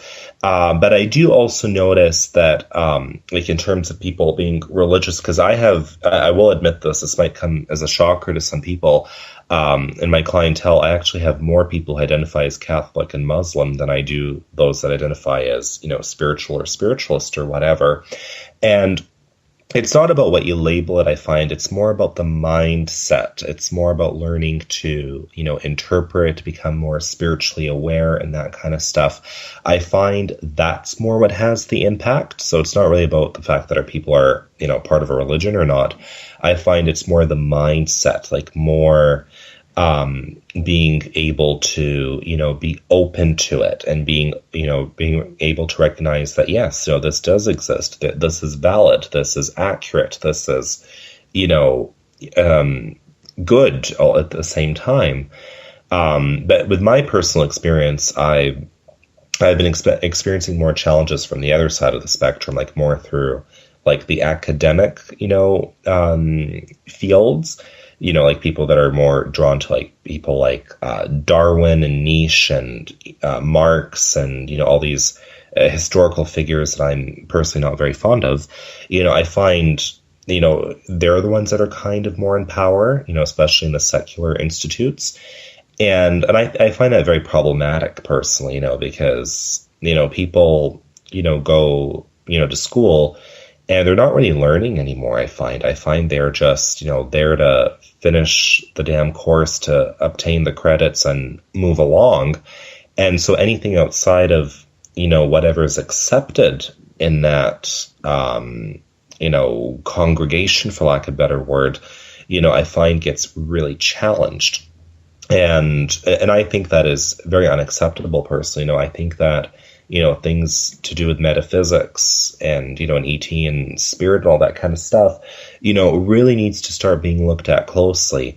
One of my close friends that I was just talking about who does the clearings, she told me that she found an article about some German scientists who actually were able to locate the soul as it was exiting the body, like during a crossover, like when a person is deceased. And I haven't looked at the article yet, but I definitely want to. But just her telling me about it, that's a good sign that, people in the science field are, some at least are starting to become more aware. Because, and again, I don't mean to take out my frustrations, like on this subject, but I find that, anything related to what you and I are involved in there, people label it pseudoscience. And, it's, words can't express just how much it frustrates me, because when I look back at the experiences that I've had, with friends and clients doing readings, when I see these spirits so clearly, and they channel all this information and all of it is spot on accurate. And I obviously never knew any of this information beforehand, and then hear these, skeptics, Darwinists, whatever they call themselves, come along and they just come up with these rationalist explanations that I'm just either reading body language. To me, that doesn't make sense. To me, it's it's invalid. It's a load of tripe. It's rubbish. Like how can one read a person's body and figure out information about their deceased relative? It just doesn't make sense. But in respect to those being really religious, because I find that in North America, or at least our part here, maybe different in the southern United States, religion doesn't have that much control anymore at this point, or at least not the West Coast, I want to say, because I personally don't feel its influence at all. So I do find that, because, we don't have much of that influence anymore, a lot of people are definitely becoming more awake and more alert about, spirit and ET, which I personally would like to see more of. But I have to say there's definitely a lot of challenges and obstacles coming from the academic and skeptics end. And I wish to see that shift at some point, actually. Question from Iris in the Space Out Radio chat room. She is asking, AC, how can you tell the difference between an extraterrestrial and a ghost, spirit, angel, fairy, gnome, etc.? Mm-hmm. I will have to admit the gnomes one is kind of random. I got to tell you the story about this. My audience every night tries to beat me up by putting these damn gnomes up. And now Bill Cardwell in the SOR Space Travelers Club, he's been hammering me the past couple of days with clowns. Clowns and gnomes I absolutely hate. So they always try their game now. I figured out the audience's games in the chat rooms. and what they're doing is they are thinking that, oh, well, maybe I could just sneak it in. I see it. You guys are going after me with gnomes all the time. All the time, because they know they just freak me out, AC. They freak me out. So, that's what they're up to. That's what they do. Okay. Well, to be honest, I'm going to answer that one really briefly. Your gut feeling will tell you. That's really all I can answer. Your gut feeling will tell you. Like, I'll give you, for instance, when I'm channeling, people's spirit guides, I know if this person was blood related or not. I just feel it. It's called clairsentience and claircognizance. So like when information just comes to you either seemingly out of nowhere or when you feel it physically somewhere. So that one I'll be really brief with. You should see the comments in the chat rooms now. Mm-hmm. We have Denise saying, I forgot to mention gnomes when you were on my show earlier. Spear says, we're not clowning around. Oh, they are just painful to me. Painful, because I get these little shudders in my head of these little... I'm wondering if that's how they love you. I don't know. I don't know. They're all making fun of me. That's what they are doing. Right? Well, I can honestly say, I know it's all out of love and it's all out of good taste and humor and everything. It's just the damn gnomes scare the hell out of me. I don't know why. When you are reading someone, are you channeling or are you reading a message or hearing a message? Well, reading is channeling. It's really the same thing. It comes through. Like either it usually works with your your other senses that are all part of your sixth sense. So clairvoyance, clairaudience, claircognizance, clairsentience, and that sort of stuff. So I'll give you, for instance, when I used to read on 2 mediums and a large, way back in the winter, probably might remember that we had some funny energies come through. So, and some of these people might be high or whatever, I would be able to smell the drug, right from where I'm sitting. So that's your clairnasal, I think that's called, but I could be wrong about that. So you're channeling smell. But I usually work more with clairvoyance, clairsentience, and claircognizance.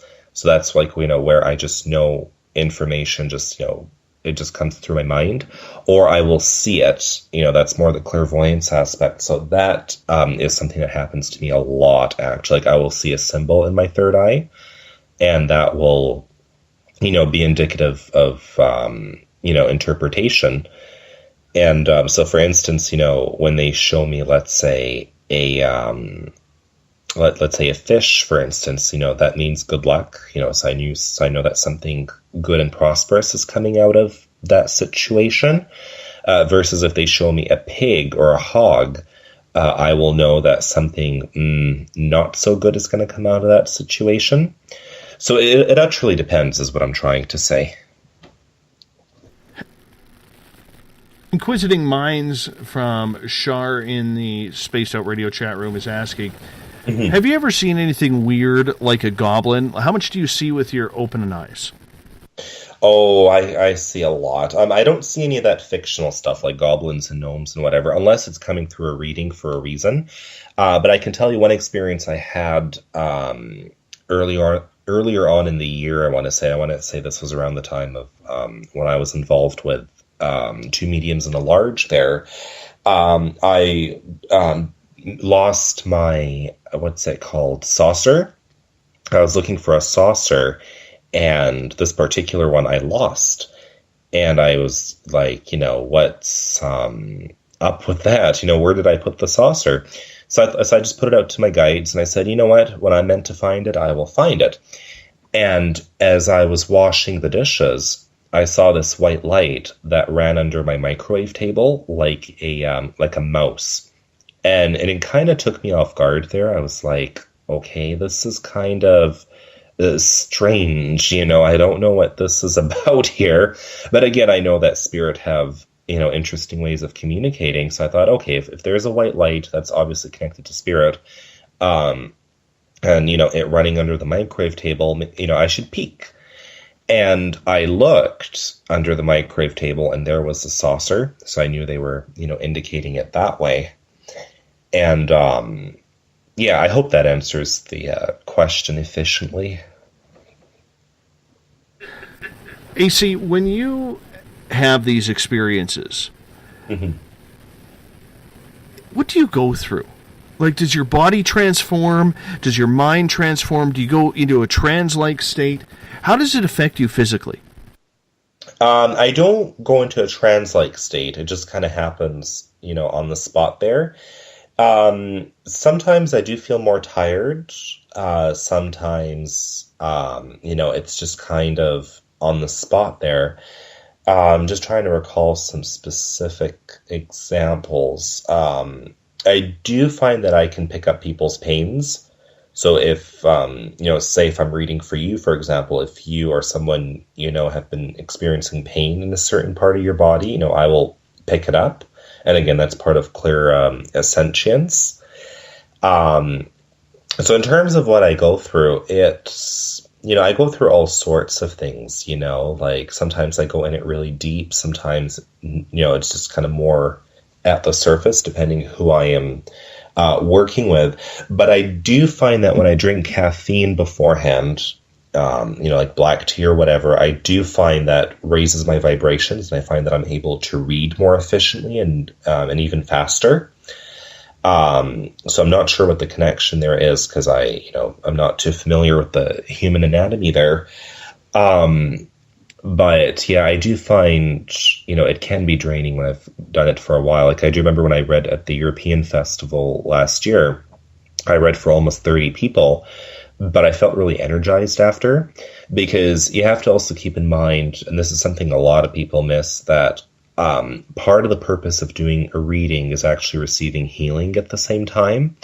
So if after a reading, if you're feeling, I don't know, depressed or something negative, there's something that was done wrong, because with when you do readings, and spirit is coming through, you're supposed to be receiving healing at the same time. So it's supposed to feel, light, happy, and bouncy and that kind of stuff. Yeah. How would you describe to someone, and I want to focus over the next few minutes here, about how people can open themselves up? Can they open up at any age, any time, right now, if they chose to? Personally, I like to think so, but I think that depends on the mere individual. Aligning the chakras is definitely a start. especially the third eye and the crown chakra. And I find what really helps with that is meditation and keeping amethyst close to you. That one I find is a really intense experience whenever I do it. When I meditate, I always keep a piece of amethyst placed directly on my third eye. And that, opens up a lot of, it opens up a lot. But personally, and again, that's probably my spiritualist side coming in, it all goes back to faith in the end. Like, if people are still, questioning, like if they're still, not quite certain, for lack of a better word, I find they will experience a lot of difficulties because, when you have that, mindset, it creates a big block. So it all goes back to faith in the end, just knowing that spirit is there, knowing that they're there to help you and watch over you and that kind of stuff. That right there just opens up the crown chakra by a lot. So in terms of like what advice I could give to people, it's, plain and simple. It's faith, really, just knowing that they're there and that you have the capability to reach out to them. And yeah. The reason why I ask is we have a lot of people who listen to this show who would probably like to get in touch with their own spiritual side.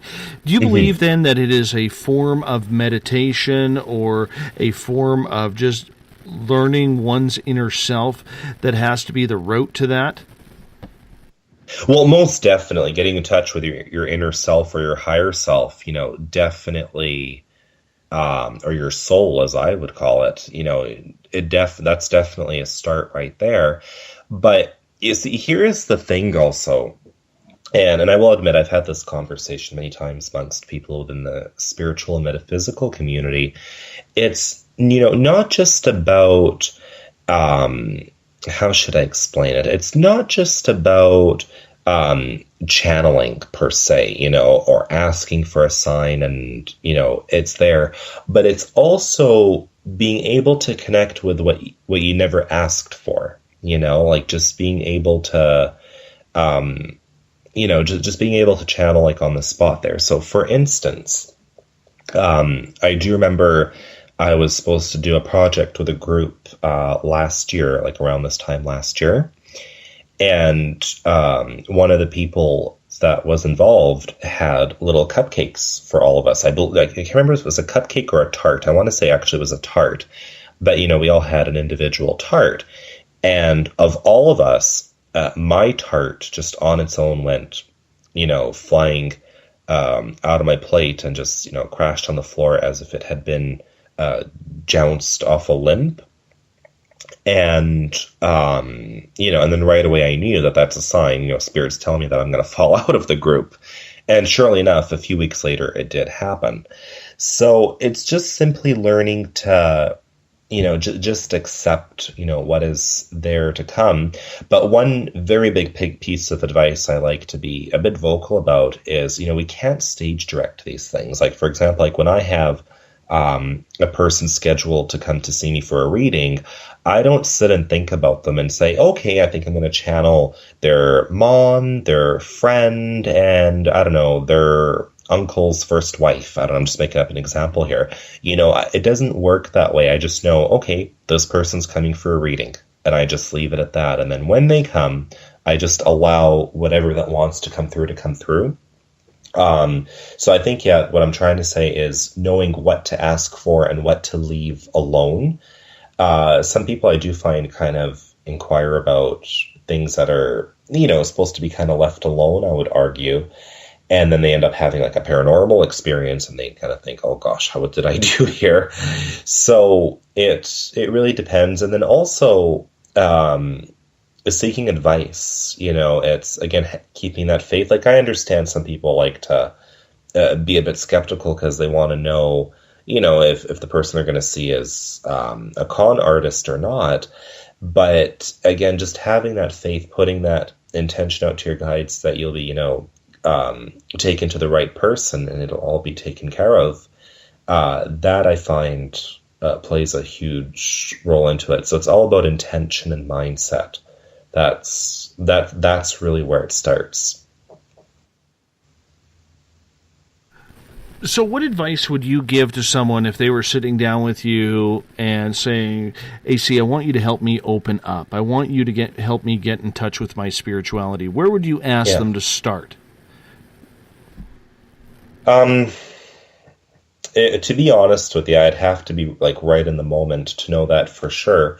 But pretending, someone's asking me that right now, what I would my first answer would probably be to just be, and also learn to treat others with, love and kindness. Because when we're human, we all make mistakes, but when we get involved in cruel things, it does create blockage for us. So, for instance, say, you're not getting along with, I don't know, your mother, again, just me making up an example here. And, and behind her back, you're talking about her to your friends and you're calling her like some swear words and that kind of stuff. Well, that's going to create a lot of blockage, because, part of being spiritual is also learning to forgive, So I would definitely say to clear up some blockage there. Again, meditations, I can't emphasize on that enough, doing weekly meditations, I find that helps a lot, just releasing toxins, releasing all the bad energy that you've accumulated. Perhaps even going for Reiki, like, booking therapy sessions that way, because, they have ways where they're able to clear negative energies from particular parts of your body that you may not be aware of. So that's something I can definitely recommend. And then again, just as I was saying earlier, having faith, just knowing that, God's watching, Spirit's watching, and, we're all part of a continuum. We're all part of this beautiful universe, and just knowing that you have the ability to do wonderful things. That would be a start, I think. Yeah.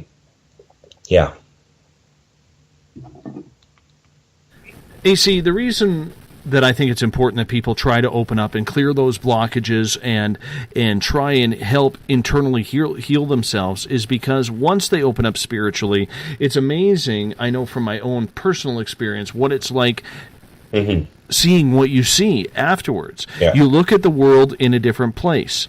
You look at the world in a different genre, if I can use that word, because all of a sudden, the things that you thought were important, for me, it was sports, it was watching some really good television on the tube, it was, going to concerts, it was, making sure that I had all the toys that I needed in life. And then I realized once I opened up that it really wasn't that was very important. Those were all frivolous pieces of my life that I enjoyed, but it wasn't about who I was spiritually. Well, it's interesting you're bringing that up, because now you're talking a bit about materialism there, and I was going to say, but I didn't want to interrupt you there, that when people are beginning to open up, they go through this phase where they're very emotional, and I went through it. I was in tears like 5 times a day every day, and I actually have a really close lady friend who's going through it right now. When people start to open up, they become more sensitive and more emotional, and that's a huge sign of a spiritual awakening. So you'll start to cry more and stuff like that. So the advice I can offer on that is simply to just keep going through it, because if you, and especially for men, I can see where that can be a challenge. People might want to tell you to man up and, crap like that. Excuse my language. I think, that's where you need to realize that you're having a spiritual awakening, and then just as I say, let the energies flow and guide you the way they need to go, and just be, and in terms of the materialistic aspect, we're human, so of course we're always going to enjoy things like concerts and sports, and the list can go on, but at the same time, it's learning to find the golden moment and the beauty in really simple things. Like I, for example, when I wake up and the sun is shining and all, the walls in my apartment seem like they are glowing, for me, that feeling is probably way better than winning $20 million. I kid you not, because I love the sunlight. I love going out into nature and seeing, the butterflies, dragonflies, and birds especially, and things like that. And just cherishing the moment, laughter is another thing that's really beautiful. I find, like, when I'm with my Anne or my close friends and even clients, and we're just laughing and having a great time. It's these moments, these are the valuable moments that we, take with us. I do remember doing a reading not too long ago where I channeled the grandmother of the person I was reading for. And her grandmother, brought this vision of her thinking about her while doing her hair, like, or looking in the mirror or whatever. And so the person I was reading for, it said to me, yeah, because when I'm, looking at the mirror, that's usually when I think of my grandmother. It's kind of like their personal time. So, it's moments like that, not only with spirit, but also with yourself and those around you. I actually just shared one of those Facebook posters on my author page there, where basically the message is to spend time with those that you love. And and like not wait till they're dead and then start flying across the country and bringing flowers and that kind of stuff. And one thing that I wrote is that as a medium, yes, I do like being that bridge between the two time dimensions. I love, connecting people with, those that have crossed over. And it's something I'm going to continue doing until the last day of my life on this time dimension. But personally, I'm much happier hearing about people, taking the time out of their, quote, busy, unquote, schedule and, spending time with their loved ones, making every moment count. Because, that's what life is really about. It's about loving, laughing, learning, and all that wonderful stuff. Question from Claudia in the SOR Space Traveler. She is asking, Adam, I hum in the morning, and sometimes when I wake up, it is a low hum. So I keep humming until it becomes a higher tone. I can feel the difference of my energy as it changes. Do you think, Adam, that beautiful music can open doors and uplift the consciousness? Oh, absolutely. Absolutely. Because, see, that's the thing with music. Whatever kind of music you like to listen to it because you're drawn to it. You know what I mean? Like, it depends on the moment there. And especially things like singing and humming, that's pure medicine for the soul right there. But sorry, what exactly was her question? Was she talking about frequencies? Well, she's asking, do you believe that beautiful music can open doors to uplift the consciousness? Absolutely. And to be honest with you, and I've experienced this firsthand, I believe also spirit can channel through music. Like when you, for example, are really wondering about something, and then next thing you know, this next song comes up on the radio and it's, singing about that topic, there's an answer right there. So it's all about finding these like synchronicities and so-called coincidental moments. So the answer is absolutely yes. If, humming and singing is something that she enjoys, I think she should do more of it personally. It's definitely healing. What kind of music should a person listen to if they want to get into a spiritual zone, whether it's through meditation or just relaxation? Well, to be honest, whatever they're drawn to. Personally, I like a lot of these meditation and relaxing music that you find on YouTube, and some of them are like 10 or 12 hours long. I have a close friend, and I exchange links with her almost all the time. So I usually like to use those personally. I think one of the channels is called Yellow Brick Cinema, I think, if I recall correctly. And they have some wonderful music. Sometimes they even put classical music, and all their videos are like, 6, 8, or 12 hours long. And so when I like to meditate, I pick one that I like and I just, play it. And I, lie down and that kind of stuff and just kind of go. So it's really, just finding what you connect with.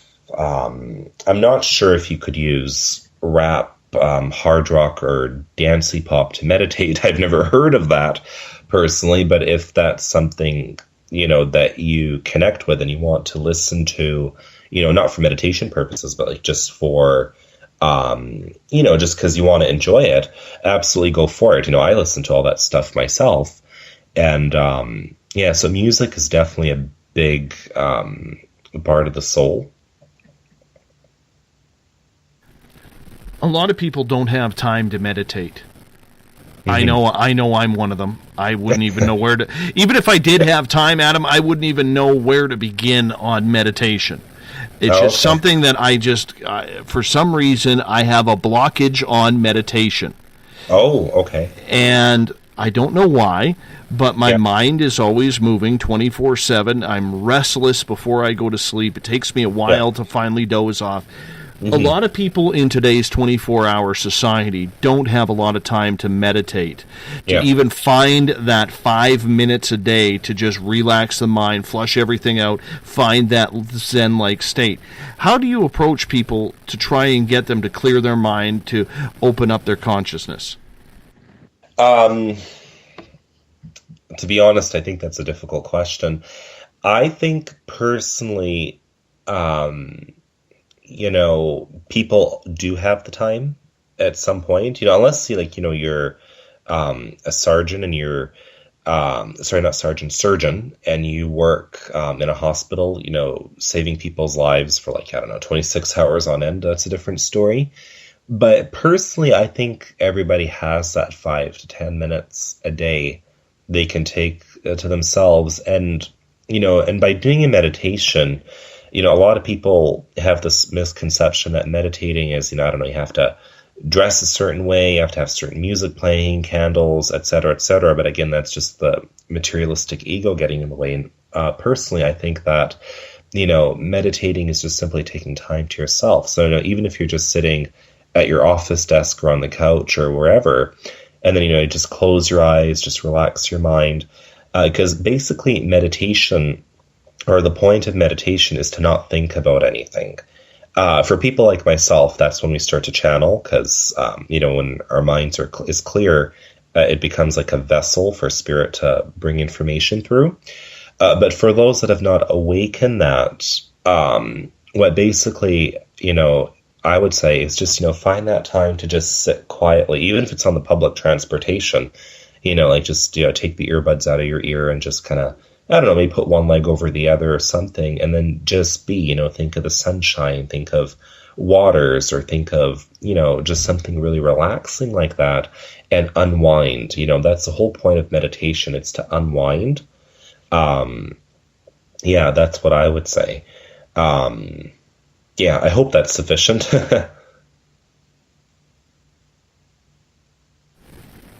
Do you tell people that they have to find time to calm down, find time to relax, find time to give themselves that moment or two, or just that timeout break, in order to try and find themselves, even if it is for that 5 minutes? And if so, how important is that? Well, I don't, think that anyone really has the prerogative to tell others what to do. Personally, I think it goes back to the will of the individual. Some people, like myself, are willing to, make that time, because I'll admit my schedule does get, really busy and crammed from time to time.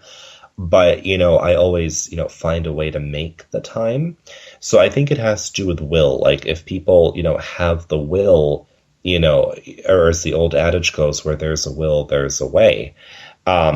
Some people, and I do remember having a conversation about that with another friend of mine who's a medium a while ago, that some people, they just, quite truly don't want to. Some people are just too, either they're addicted to drama, or, or they don't believe in this kind of stuff, or whatever their problem is. And, they just clearly, they don't see the benefit in meditation. They just don't see a need for it in their life. And so they just, don't pursue it. So, like I said, where there's, it has to go back to the will, so if they don't will for it, then, it's obviously not for them. But personally, I think it's really healthy. I think it's something that should be done in schools, personally. Especially now when you have, a lot of kids with, or what's it called, ADHD and that kind of stuff, and they're just, being pumped with medication and that kind of stuff. And I'm thinking that, if we take, time to slow down our schedules and then just do something that's, relaxing like that, or even just like going out for walks in nature and then talking about relaxing conversations, that I find is also really helpful. So it really depends on the individual. Do you like working with older people or younger people when it comes to helping open up? See, I have to say that most people that I'm involved with have already opened up in many different ways. But of course, when you work with a younger generation, I find they're always more curious versus when you work with an older generation, a lot of times like their ego gets in the way, and sometimes that creates jealousy and stuff. So I would say definitely a younger crowd. But again, I have to be, quite honest, that's not an experience that I have on a regular basis. Especially with my clients, like the kind of people that come to see me for readings, I'm very strict about the kind of people that I, allow to offer my time to. So with my experience, most people in my circle are, involved with something. So, yeah. Do you like working with kids? Have you ever decided that you wanted to work with children to help them open up? I've never thought about that. I've channeled through kids before. Like, some of my friends and clients have children, so sometimes they bring them along or whatever. But no, it's not something that's really crossed my mind. Not that I wouldn't be open to it.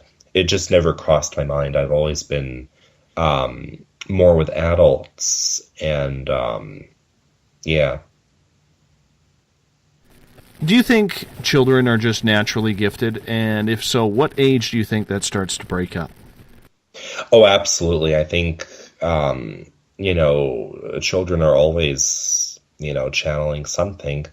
I think it kind of starts to wear off at the age of 3, because when they start entering preschool and they start, being taught to do things a certain way and that kind of stuff. So when, social norms start to get imposed on them, I find that's really where it begins to wear off for a lot of people. And then also, some start getting involved in, like if they have really religious families, they start getting involved in that circle. And I find that also puts a lot of their abilities away.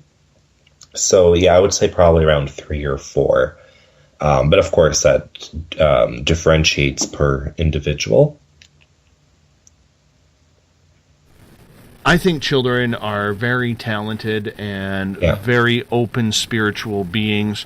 And I think so too. What do you think about the idea that a lot of people feel that, they're very open up until they get to that stage where, for maybe a lot of parents, they start having nightmares, they run to mommy and daddy and they say, and the mom and dad say, you know what, that's just your imagination, that's not real, and they start getting that in their head. And then when they hit the school age, do they really start to change? Do you buy into that? How so? Please elaborate.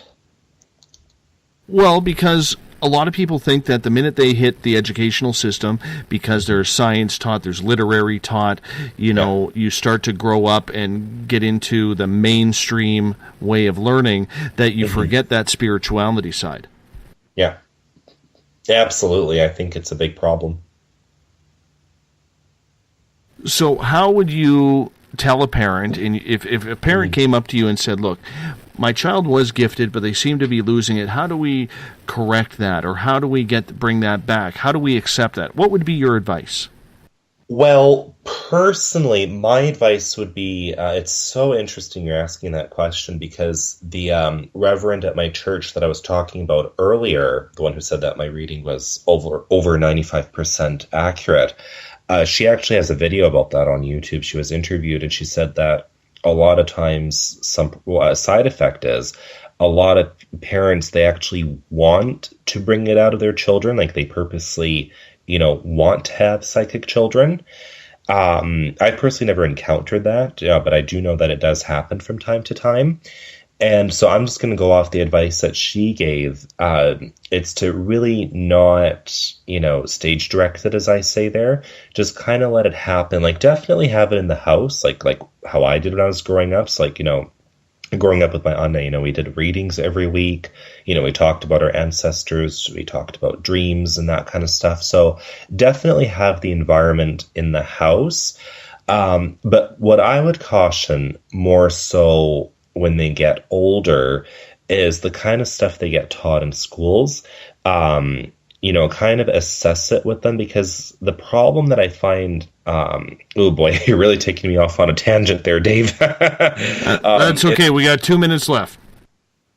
Oh, okay. Well, I guess maybe I shouldn't go too off on the tangent, but I just find that people, they play the skeptic card when it comes to spirituality and religion.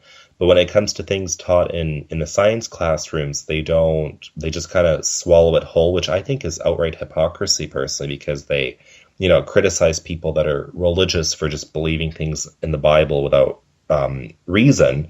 But here they are on the other hand, just because it was invented by, Darwin or Nietzsche or Freud or whoever, then they just believe it without questioning it because it's, quote, scientific, unquote. And So what I would advise people is, to teach their kids that, not everything taught in classrooms and even in the academic institutes at a post-secondary level is accurate, because there's a lot of politics, that gets filtered into it. And I, coming from a Turkish background, again, can talk for hours about that. So that's one advice that I would give to parents is, one, have this kind of thing in the house. Just make it the norm, go see the psychic or the medium every now and here. And I don't know, maybe take them to the spiritualist church or whatever, so have it as a tradition. At the same time, teach them, that our academic institutes are not 100% accurate. Things that are taught there because it is deemed acceptable to teach it in a Western setting, but that doesn't mean that it is necessarily accurate. Perfect timing. On that note, we're going to hop out for a break at the top of the hour. A.C. Vaner is our guest. His book, The Journey of Jeffrey, will be back for hour number 3 right after this. Greetings and salutations, space travelers, from the Chronicles of the Unknown team. What is Chronicles of the Unknown? I keep hearing about this thing. It's a new paranormal reality TV show based right here in beautiful British Columbia, Canada. Follow our team as we uncover claims of activity on the Caribou Gold Rush Trail. You can also follow us here every third Monday, where 2 members of our team will be available to answer your questions. We'll give you some equipment updates and some of our experiences on the road, right here on Spaced Out Radio. Hi there, I'm Butch Witkowski, lead investigator with U4Cop. On the final Monday of every month, you can listen to me and host Dave Scott on Spaced Out Radio's Strange Days. We're going to get to the heart of the matter when it comes to what's happening out there. People are seeing and experiencing things from ET contact to Bigfoot, and I want to hear about it. Your experiences are what we investigators need to help solve these unknown mysteries.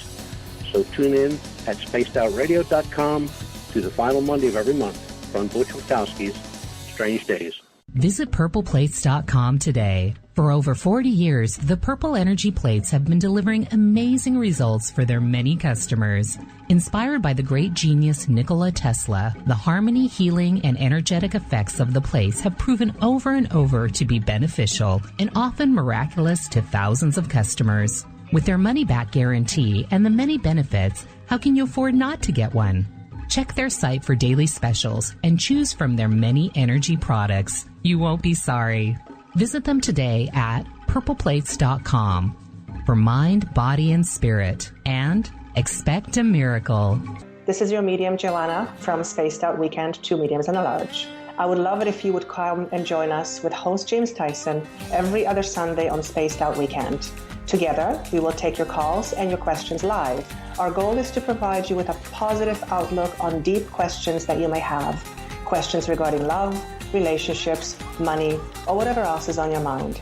Come and check us out at spacedoutradio.com. Have you checked out the SOR Spacewire at spacedoutradio.com yet? Every day we post the latest stories regarding the weird, strange, and completely unbelievable. From cryptid and UFO sightings to the conspiracy world, we tackle it all. Hi there, I'm Eric Markham, Spaced Out Radio's news director for the SOR Spacewire. And if you have a story, I want to hear it.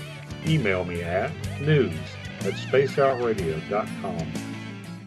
Patrolling the Pacific Northwest, we are always on the lookout for the strange and unassuming stories that real people are experiencing. Hi, I'm Vincent Zunza from Pacific North Weird. Me and Alexandra Sullivan have teamed to bring to you those odd stories that never seem to make it into the mainstream. Stories so weird that will leave you scratching your head wondering, is this real? It's as real as it gets with Pacific North Weird. You can watch our videos right here at spacedoutradio.com. Become more intimate and interactive with Spaced Out Radio. Join our Space Travelers Club with your new membership. For $5 a month, we'll provide you with special access to the website, monthly prize draws from books to psychic readings, along with monthly newsletter, private interviews, and more. Sign up today to be part of Spaced Out Radio's experience. Every month on Spaced Out Radio, we look into the deep and dark reports of cryptids roaming around the world with me, Rob Morphy, from Cryptopia.us. I would love it if you would join me and host Dave Scott as we delve into the most arcane stories and reports regarding creatures of the unknown. My job is to hunt down the details and bring the evidence forward to you. These aren't your regular Bigfoot stories I'm talking about either. You can find out more about crypto history at spacedoutradio.com. Looking for a place to advertise at a very reasonable cost? Look no further than Spaced Out Radio. SpacedOutRadio.com has an advertising tab that you can click to check out our daily, weekly, and monthly packages to play on the radio, or our website including social media. From commercial spots to banners, we have it all. Check out our competitive pricing today.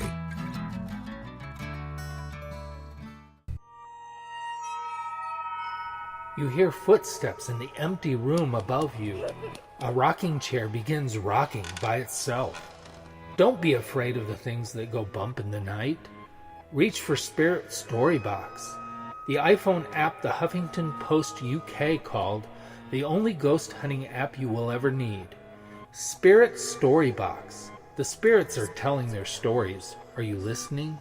Strange creatures lurking in the night, the sounds of wood knocking in the forest, odd happenings right out of a fictional world. These are the reports I love. Hi there, this is author Ronald Murphy, and I would love it if you join me and Spaced Out Radio host Dave Scott the second Wednesday of every month on our journey into the unknown land of cryptozoology at spacedoutradio.com. From Mothman to Frogman and everything in between. Hey, they don't call me the crypto guru for nothing. Find yourself constantly looking up in the sky, looking for answers? Have you had extraterrestrial contact? Are you an abductee? Looking for answers to your experiences? Hi there, I'm R. Keith Andrews, Spaced Out Radio's resident ET expert. Join me live the first Friday of every month where I take questions from the Spaced Out Radio chat room and help you understand those from the far-off world. It's 2 hours of knowledge every experiencer should listen to. Hope to see you there. Did you know that Spaced Out Radio runs 7 days a week? Hi, it's James Tyson from Spaced Out Weekend. Every Saturday and Sunday night, starting at 9 p.m. Pacific, midnight Eastern, you can join me and my guests for some great chatter about what's going on out in the universe, or even in that dark part of the basement you really don't want to go back into. Well, let's find the answers to your experiences together. So come on up to Uncle Jimbo's cabin on the weekend. For more information, look us up at spacedoutradio.com.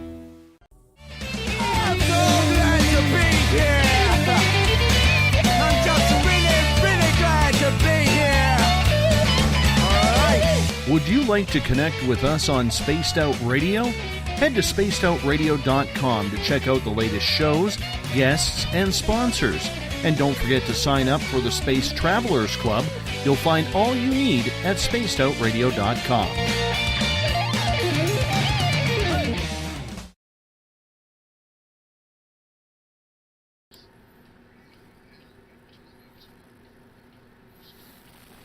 Welcome back to the final hour of Spaced Out Radio tonight. Good to have you with us.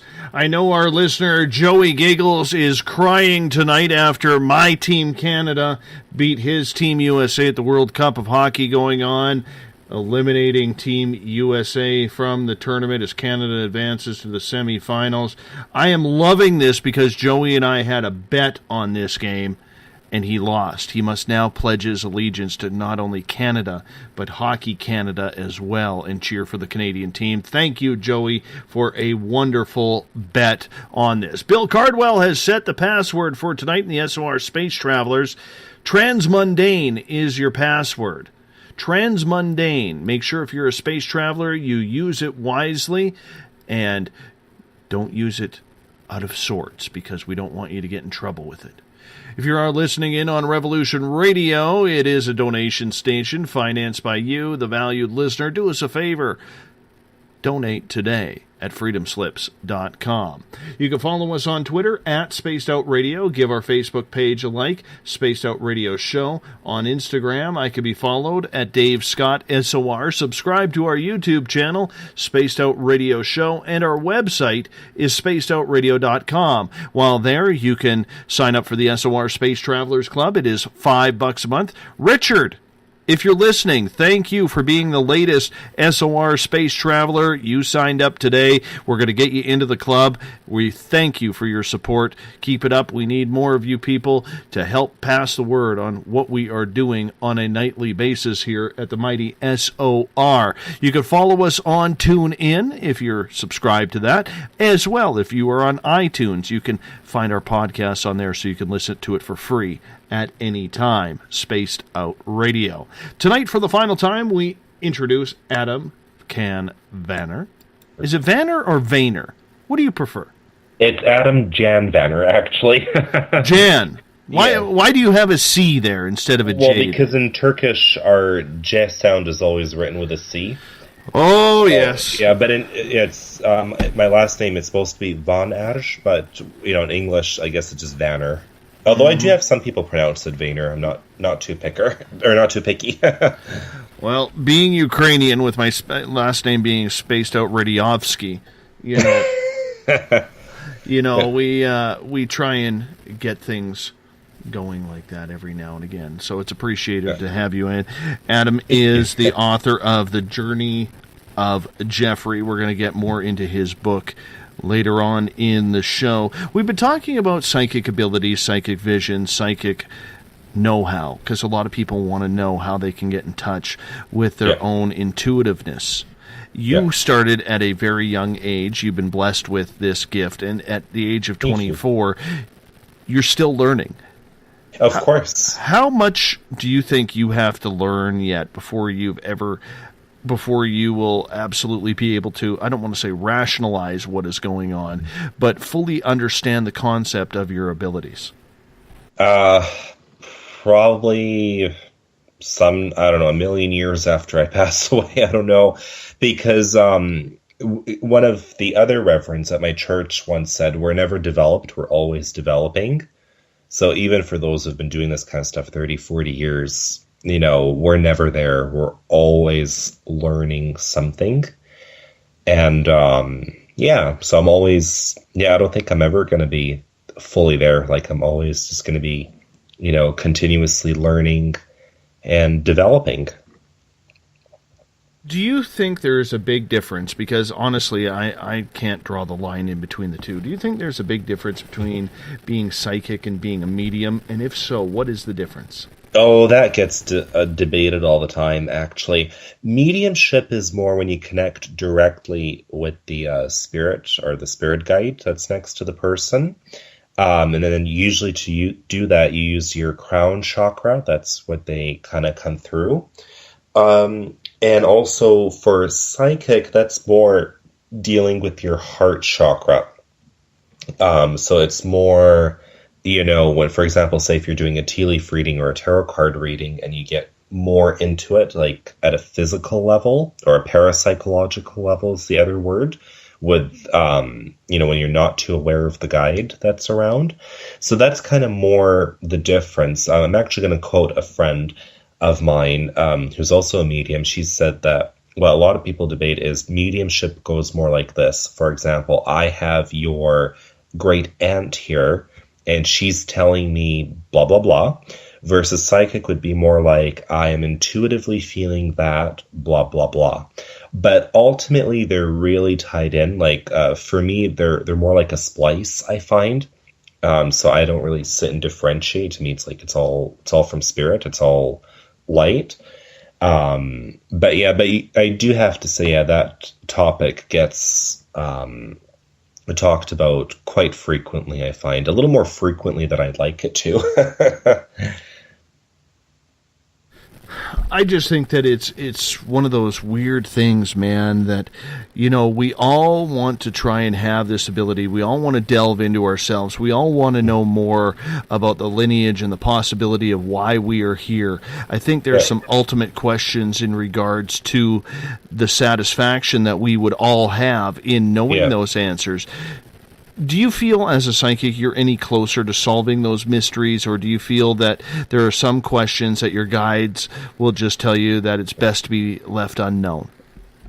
Absolutely not. I don't believe any human being has any kind of answers like that, personally. I'm a creationist, so of course I go back to God and spirit. Like, I do believe our continuum is, part of a very huge and even ununderstandable and also beautiful and magnificent creation. But in terms of if you're going at, for example, was the Bible more accurate or Darwin? No, I don't believe any human being has those answers. Whatever angle they're coming from, I don't believe so. I find, and to be honest, I don't think these are answers we're supposed to know at all. I find, part of my journey as a medium, I find what I gain most fulfillment in is getting people, well, for one, in touch with their guides, and also creating healing and comfort for them. Especially words can't express how happy this makes me. Like when people tell me, this is, what I was wondering, and you've confirmed it for me, or, I've really been needing to know about this, and you've confirmed it for me without even me telling you about it. I find that's where it's more about. And I think life, is not meant to be about, where it all started, where it's all going. For me, I think life is more about being in the now. Of course, people are always going to have these, theories, hypotheses, and even speculations about, whoever might be accurate, whoever might be wrong. But as human beings, I don't feel that it's our job to know. It's not something that I really care about. For me, it's about, staying present, staying in the now, and appreciating, what we have and what's been given to us, and what we can also create with it. So no, my guides don't really channel anything like that. My guides channel more about, what's happening at the moment, what has happened, and sometimes what is about to happen. And, so I like to write about that a bit on my Facebook page. What's it like being able to see what is about to happen? Whether it's premonition or whether it's, scenarios that a person's path may take them. Because seeing the future has to be a little bit difficult at times to see. Well, it depends what it is. Like, for instance, one of my best friends gave birth on the 13th, and about 6 days before that, I did tell her mother that the child is coming on the 16th. Everybody was saying that it's coming on the 11th because that's what the doctors had told her. But when I heard about that, I said, no, it's not going to be on the 11th. It's going to be there a little bit before, a little bit after. But by the 7th, I just felt, oh, no, it's going to be on the 13th. And, and that obviously came to pass. And again, that to me came through claircognizance. I don't really know, which guide exactly channeled that through me. But, ultimately it came from spirit. One example that I remember from my days of two mediums and a large is once right before a show, I was in a meditation, because that's a routine that I had back then. When I used to do or read on that show, I never used to go out that day so that I wouldn't accumulate any foreign energy. And I used to always do a meditation at least 1 hour before the show.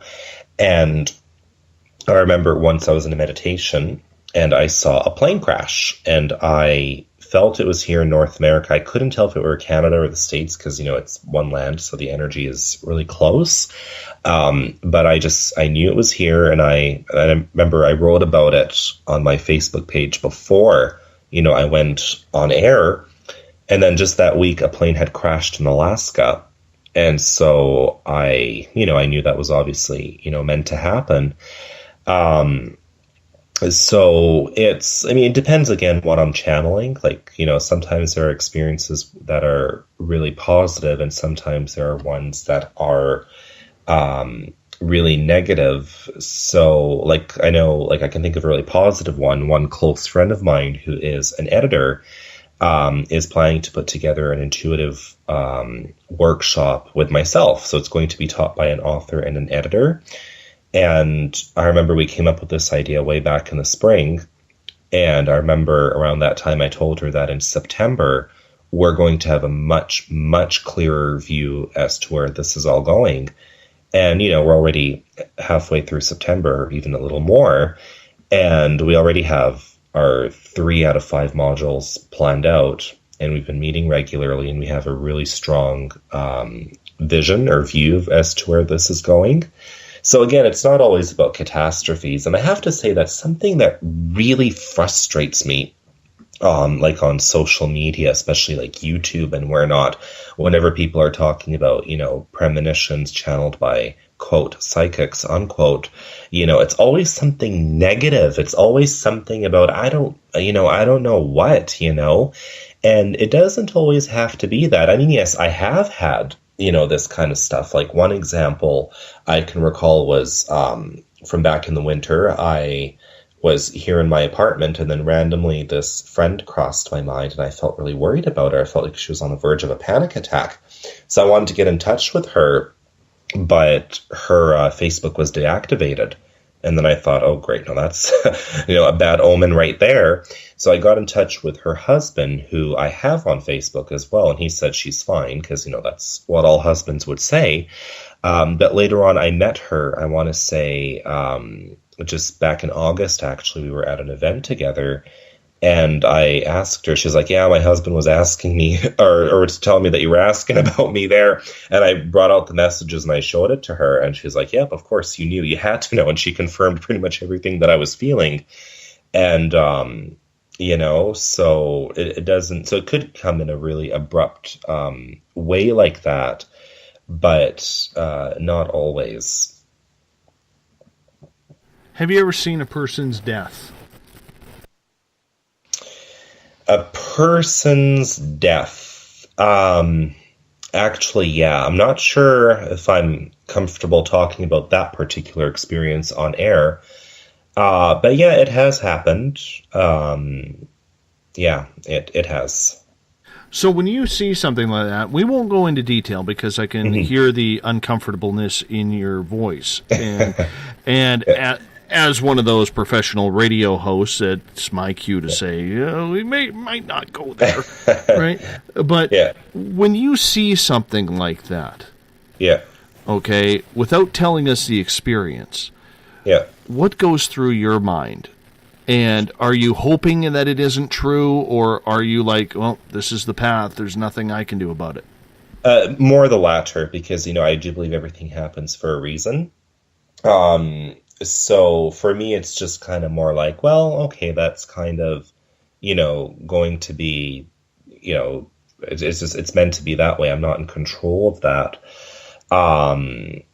So yeah, I don't, I guess, worry about it as much. I just kind of put it on the back burner, and then when it comes to pass, then, we deal with it. So I have been a bit desensitized to it. I really have to admit that. I've been I'm more used to it at this point in time, and I think that's a good thing because I know that some people, they have these kind of premonitions, like about plane crashes and boat crashes, what have you, and they don't really know how to deal with it, and they just kind of get wrapped up in paranoia there, and then when it happens, it becomes a little traumatic for them. And I have to say that I'm much past that. Like, for me, like when I channel something like that, I just kind of, I'm just kind of, treat it like a non-issue, so to speak, because what you have to remember also, Dave, that when you worry, worriness is a really bad energy. It creates a lot of blocks. And when you feel something with energy, with that kind of energy, it kind of multiplies and kind of worsens it, or as they say, it makes mountains out of molehills. And, I like to not, play that card. I just kind of like to play the wise card and just kind of leave it as it is. So I'll give you one example. That this one does not involve any death or physical harm or anything like that. I did a 3 months oracle card spread for me, for myself actually, about, I don't remember when this was, but for the month of August, I saw a snake with the letter S, and I just felt like, a really betraying and ugly situation was going to occur. And its energy felt really intense. And I do remember feeling, oh my God, this is not going to be a positive experience. And I kind of wanted to, just kind of, not worry about it. And mark my words, on the 1st of October or August, of this year, it came to pass. There were 2 women that did something that I really didn't like. And both of them, their surnames started with the letter S. And I got very angry when that situation came to pass. And so, now I'm laughing about it, but in retrospect, it made me so angry. And I remember after it passed, I went back on that reading and I saw, the snake and the letter S. And I said to myself, oh, so you saw this coming, So, it really depends on all of it, really. When it comes to premonitions, and, a lot of shows like this, they'll do premonition shows about what's coming up in the year ahead, so on and so forth. Why does everything always seem to be negative? We always have volcanoes erupting, going to war with this country next. We're going to invade China. We're going to invade Russia. This person's going to be assassinated in the White House if they get elected. You know what I'm saying? Everything is always negative. We never hear, finally, my Vancouver Canucks are going to win the Stanley Cup. This is the year that Jane Smith from small town United States is going to win the Powerball lottery. We never hear anything like that. Why is it always negative? Plays a big role. That's why the media manipulates what they want to put out. And as you obviously know, mediums and psychics, we've always been painted with a rather dark and sinister brush throughout the ages. So I find that's, still a remnant of that. It's interesting because when you're mentioning other countries, I do remember on the 1st of January, James Tyson decided to do a special show for live channeling where Joanna and I do, what we see happening in 2016. And that show is still up there, somewhere in cyberspace. And I remember I channeled, now keep in mind, sometimes I see my visions in reversed. It's just a third eye thing. I do remember saying that I felt a discovery happening about ancient ruins connected to the ancient world in southern Italy, and I felt a connection to Turkey and the Greek Orthodox Patriarch who's located in Istanbul. And that came to pass I think about maybe a month or 2 after. It was around the time when I left. What happened, it was actually discovered in Turkey in the west part. I believe it was Ephes, but I can't remember exactly where. And what happened is they discovered ancient mummies, actually Roman mummies, who were brought over from southern Italy.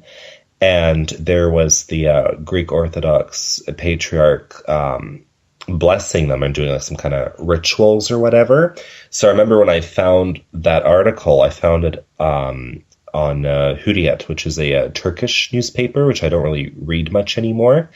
I remember I found the article and I shared it. I remember I got in touch with James and I said, do you remember when what I was talking about? This is really close to it, except I saw it in the reversed. So, there are obviously really positive things that do come through. But I find, the media does not like to, cover on that much. And then also the other thing you have to remember with premonitions also is they're subject to change due to the non-stop shifting of the universe. So, like, for example, I'm going to make up an example here. Say you've come to me for a reading, and I, from wherever I channeled that somebody wants to, I don't know, let's say kick you with a soccer ball, for example, or, I don't know, or hit you with a hockey stick. That's more up your alley, I suppose. And, and I describe the person, I tell you, I don't know, the letter from their name, how they look, blah, blah, blah. And then you right away recognize the person. And then I may even channel a situation or a memory between you and that person, and you'll recognize it. But then later on that week, the event doesn't happen. A lot of people, of course, like to, take the shortcut and blame the psychics because they're cowards and imbeciles. But really, this is what happens is they, put that thought out into the universe. Like when they were planning to, hit you with the hockey stick there, they put that negative thought out into the universe. And during your reading, I channeled it. So it's like opening an email in a sense. But then later on that week, they changed their mind. That thought got put out into the universe, and the analogy I'm using is the email. The email came through, but I haven't done a reading for you, so I haven't opened that message. So from your perspective, it would seem that I am wrong, but really what happened is I channeled the energy of the time or the status quo of the time. But obviously as time went on, this person changed their mind and they didn't, do what they had intended. So obviously that didn't come to pass. It's because, they shifted the energy, or the universe moved. So that's one of the reasons I don't dabble too much in prophecies and stuff. Like, when it comes to me, like a slap in the face, I deal with it, I channel it, whatever. But it doesn't always have to be a negative change, and it's always subject to change. Not up to us, of course, but up to the universe, just how the planets move and that kind of stuff. That has a huge quantum physical impact on that kind of stuff. I have to tell you my beef with psychics, Adam. And I've talked to Joanna, I've talked to Samantha Mowat about this, I've talked to Paisley about this, I've talked to many mediums, psychic mediums about this. Yeah. I realize that negative thoughts are easier to go with because the energy is different. It's easier to pick up. I get that. Okay. Here's my issue. Yeah. If you ask for a psychic reading, for most psychics, I'm not saying you, I'm going to generalize all of you here. Okay? Yeah. They are very quick to pick out the negative. They are quickly to say, oh, you're going to have a bad July, August, September. But if you're looking for something good to happen, why is it always 4, 6, 8, 10, 12 months down the road? And when you finally hit that timeline that they said, something happened to trigger that it didn't happen, and now we got to wait another 4, 6, 8, 10, 12 months before something good happens again, but we got to go down another negative road. Why can they always be so bloody accurate on the negative? But when it comes to the positive, it's always within reach, but we never get there. To be honest with you, that's not really been my experience. Like, I do remember doing this one particular reading last year, where the person who came to me, she's a friend of mine. She was out of work at the time, and she was concerned about that. And I did a Turkish coffee reading, and I saw that she was going to get busy in the next few weeks. So I said to her, I pray that this busyness has to do with a new job, but just be prepared because you're going to be busy. And sure enough, that came to pass after a few weeks. And she's been employed full time ever since. I just saw her, I think, last week or something. So, like, I have to admit, that's not been my experience. Like, I've predicted positive things and they've happened, within a matter of time. But on the flip side of the coin, I think it's just because people, they will too much for things that are, they're necessary, like money and love and that kind of stuff. But at the same time, they are things that take time, if you will. So, again, I think that's more a question for the universe to answer. But I see your point there. It's, again, it's not been my experience, and you could, probably go back to a lot of the readings I did on, 2 mediums and the large, and you can see that. But yeah, my experience just hasn't been that particular way, but I see where you're coming from. And that's the reason why I am going down that road. Because I think for a lot of people, they put a lot of their own money, their trust, their faith into getting a positive, solid message. And it's always the same message that I have heard for a lot of people. Well, you have to go down this rough patch before it starts to get brighter. And when you get to where it's supposed to be brighter, well, you had something negative coming up here, and I'm picking up something negative, but there's the positivity. It's just down the road in the same amount of time, and it's just a never-ending cycle. So at what point would you tell people who are getting readings and putting their hard-earned money and faith into this that you're going to give them an honest answer? At what point do you say, you know what? There's some bullshit that goes along with this, but I'm trying my best. Because I'm not saying you in general, but I'm saying psychics in general, when this happens, there is a real negative connotation that you guys are fakes, that you guys are liars, that you are cheaters, you're frauds. And I'm sure you've heard all four of those. Unfortunately. As every psychic that I know that I put my faith in has used that. But what I'm saying, though, is there always seems to be the accuracy on the negative and the high, and in a complete 180, the inaccuracy of the positive. Yeah. Well, again, touching back on an older topic we were discussing earlier on in the show, I identify as a medium, so I'm, my path is a little bit different there. But really, you have to also think of what people attract into their life. I find that's a big factor. And I've lost count of how many readings I've done on that subject, where people, they desire, certain things, but they have all this, negative energy they've accumulated from other parts of their life, but they don't want to do anything about it. And I tell them, unless that shifts, don't expect things to lighten up, because you have to clear out that blockage in order to start attracting, other things, and also shifting mindset.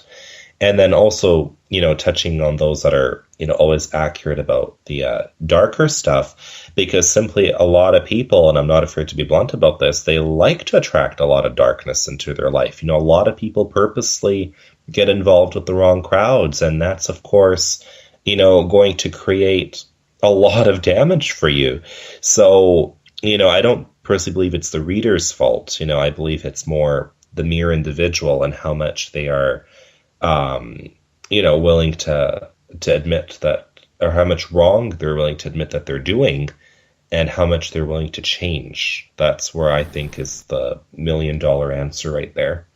To an extent, I will believe you, and I will prove that with this answer. I have a friend of mine, I have been able to predict what was going to happen with her for the last number of years. And as much as I tried to keep her on the straight and narrow, because I saw her getting involved with someone famous who she had met, and they kicked it off, and they hit it off very well, and then all of a sudden she ran into somebody when the minute I heard that she said, all she said was, "Oh my God, I met someone."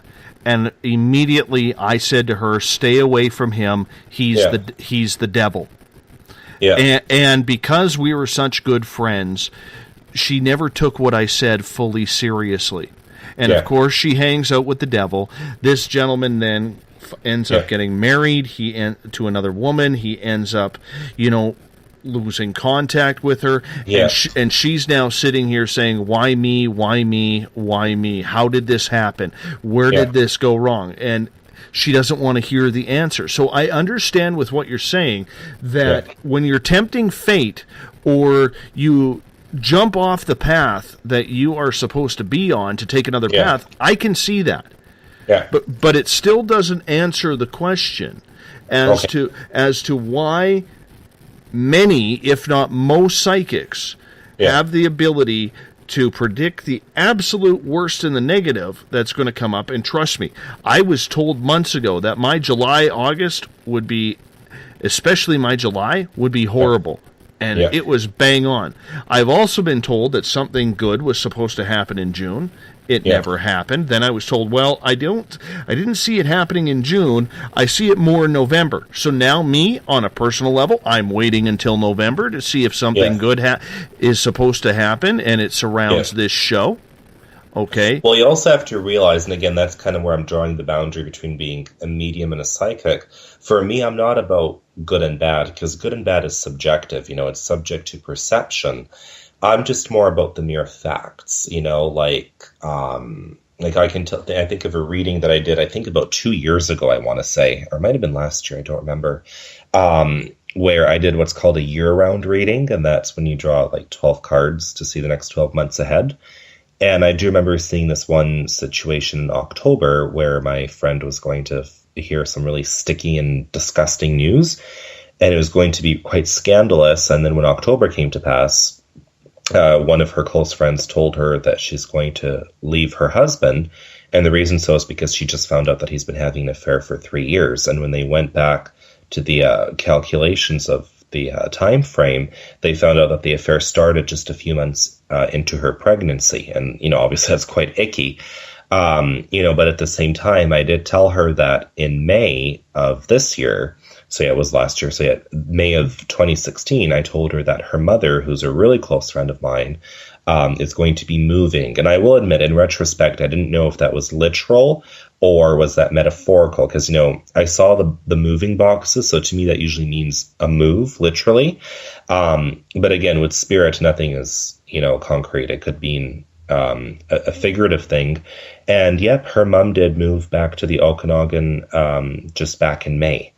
So, so that for me came to pass, quite accurately. And I'm trying to think upon more examples. Oh, I do remember predicting for myself that April was going to be a really, really important month for me, and a really shining one.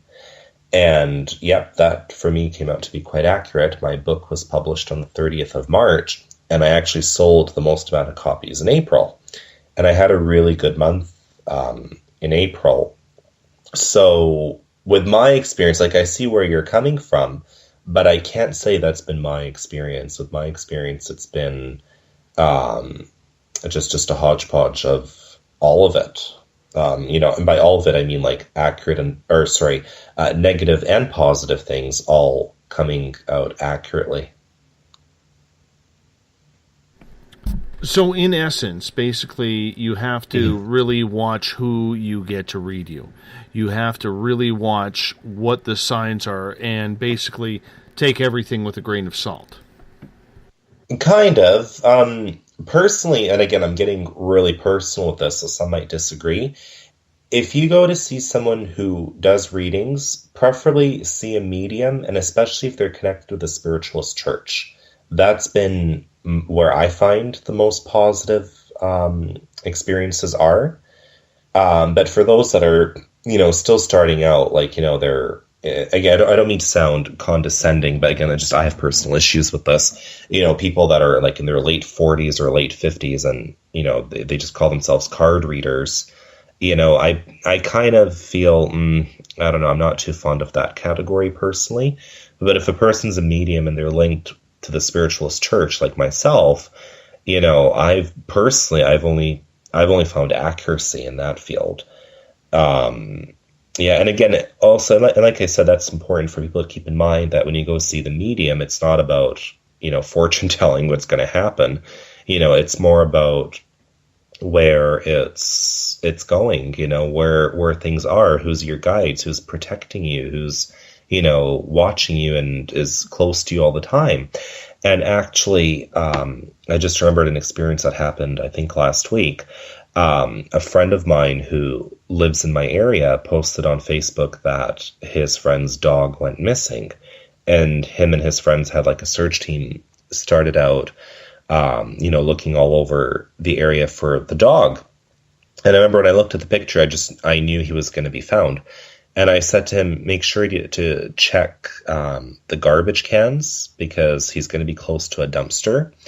And because that was obviously what I was channeling. And I can't remember, is it the next day? Yep, the very next day, so like not even 13 hours later, the dog arrived back, like just went back home, soaking wet, he said. So I remember just yesterday or today I was texting him and I said to him, I'm glad to hear that, the dog came back. He said, you were spot on. He arrived soaking wet as if someone had sprayed him with a hose. And I said, well, I don't know if that's from the garbage can or I don't know where that's from, but, hey, he's home. But bottom line, I predicted he was, coming because Spirit told me so, that he's going to be found, in a matter of time, really, really soon. And that came to pass. Let's get to some questions here from the audience. Sure. Eric is asking, with all the things that you see, how come nobody can ever get the lottery numbers? Oh, that's one of my favorite questions to answer, actually. It's because winning the lottery, that results in you being a millionaire. And not everyone is meant to be a millionaire. And actually, depending what the lottery prize is, not everyone's meant to have it. So, for example, I actually have a post about this on my Facebook page, facebook.com/acvaner. I like lava lamps, and so sometimes I follow their page on Facebook. And this post, I think, is from sometime last year. They were telling people to guess the amount of, I think it was gumballs or whatever inside the lava lamp. And if they, whoever guesses the right number first will win the lava lamp. So I took my chance and I, tuned in and I saw 3 digits. I don't remember what the digits were, but but they were very, very close to what the actual number was. I think they were just about, I think maybe 30 numbers apart or whatever. And I wrote about it and I said, well, obviously I would have to argue that I was accurate because I got the range. Spirit was definitely showing me the right proximity there. However, I was not meant to have that lava lamp. That lava lamp was meant to go to, whoever, and it was not meant to be for me. And that's exactly why, a lot of people, mediums and psychics, we don't win the lottery because it's just not on our path. And quite frankly, it's not even of interest. I swear to God, Dave, I'm 24 years old. I've never bought a lottery ticket. It's just never been an interest of mine because I know what I'm meant to have and I know when it's coming and that kind of stuff. And I'm just, appreciating what I have, but people who ask that question, how come you never hear of one winning the lottery? These people are extreme skeptics. These people are people that are spiritually shut down. These are people that I would not personally give any attention to. And I believe I've answered that thoroughly. On the flip side, I will play devil's advocate here, and I will say that people are trying to garner up maybe hope. Maybe they are hoping that one day they will finally get lucky because they have had a long string of bad luck and a long string of bad advice. So you can't really blame the people there. Oh, I kind of answered a different aspect of the question. I'm talking about those that are, pointing fingers at the mediums like us. Like if we are so-called mediums, how come we don't win the lottery? And that's exactly, so that's what I meant to answer there. But in terms of the people themselves, it's really the same principle. If it's not something that's meant for them, they're just not going to have it. And actually one person that I had this conversation directly with was James, when I was, still reading on Two Mediums and a Large. We had that conversation off air. And he asked me, if I see that coming for him. And I said, honestly, no, I don't. I can't remember, was it his father or whoever came through? And it was, no, it's just not meant for him. Again, that might shift, but if he, prays hard at that. But from my end, I didn't see that coming through. So it's really, it's just, it depends because life is really preordained. So it just depends what we're meant to have and what we're not meant to have. What about people who are having strictly bad luck? Okay, they have that black cloud over them, and they will do absolutely anything to get that black cloud lifted because let's face it, there's a lot of people out there that are hurting, especially in today's times, and they need any sort of guidance or luck or feel that they are going to get out of these gloomy times, whether it's financial, whether it's in love. There's a lot of people out there who, if they didn't have bad luck, they'd have no luck at all. Yeah. Well, here's the thing, and I know a lot of other mediums feel exactly the same way. I don't tailor my readings around what the person wants to hear. I tell them what Spirit has to say. So, for instance, there's this lady that I'm close friends with. She had a crush on a man. And I did, oh God, Dave, I lost count how many readings I did with this one. I think about 2 or 3 of them specifically were about this man. I said, he does not want you. He is not going to be there with you. There might be a chance of you two having sex once, but other than that, you're never going to be with him the way that you want. And I remember channeling her aunt in spirit. She's one of her main guides, and that came through her. And then she met up with Anne, my mom, and she got her to do a reading on it. And mind you, Anne was not aware of this situation. And then she channeled the exact same thing. She's like, nope, he's not going to be with you. And then not long after that, he sent her a text message, and I still have a screenshot of it, specifically saying that he cannot be with her. He doesn't mind being friends, but he got out of a relationship, I think was the situation. I can't remember. And he's just not ready to be with a woman that way. And, and she kept, obsessing over him until once me and her actually got into a fight because of it. And I, dropped her out of my life for a few weeks. I just, deleted her from Facebook and that kind of stuff. And then I, reconciliated with her afterwards, and I talked with her brothers, who are also close friends of mine. And, they said she actually forgot about him. And I said, well, that's exactly what I was saying. So, people, when they come to see the medium, they need to be prepared to hear what's coming through. They need to be prepared to accept what's meant for them, not what they wish to hear. I have done readings where people hoped for something and it came out exactly as they, hoped for. And that, of course, was, awesome to them when it came to pass. But on the flip side of the coin, we can't have it all. There are readings that I've done for myself where the outcome was not the way I wanted it. And, so some of them I managed to shift, some of them I did not. And that's life. It's like gambling. We don't win all the time. That's true. I know that from the Vegas poker table all too well. I got a question from Claudia here in the SOR Space Travelers. She is asking, seems when I am in spirit and when I am aligned with spirit, people can feel it around you. Seems the energy, it is felt for quite a distance. Do you think, Adam, that it is that what draws synchronistic events to you? My spirit alerts another spirit to come over or call or bump into someone. Seems when your spirit, when you're in spirit, it snowballs. Synchronicity at its finest. What do you think? Well, I just have to correct the terminology there. When we say in spirit, that means the person's crossed over.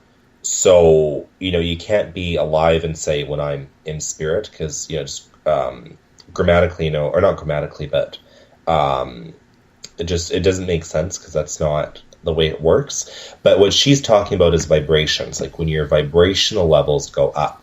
And I experience that quite a lot when I'm with people. A lot of people tell me, when they're around me, they start to suddenly feel something or remember something or even hear stuff or whatever.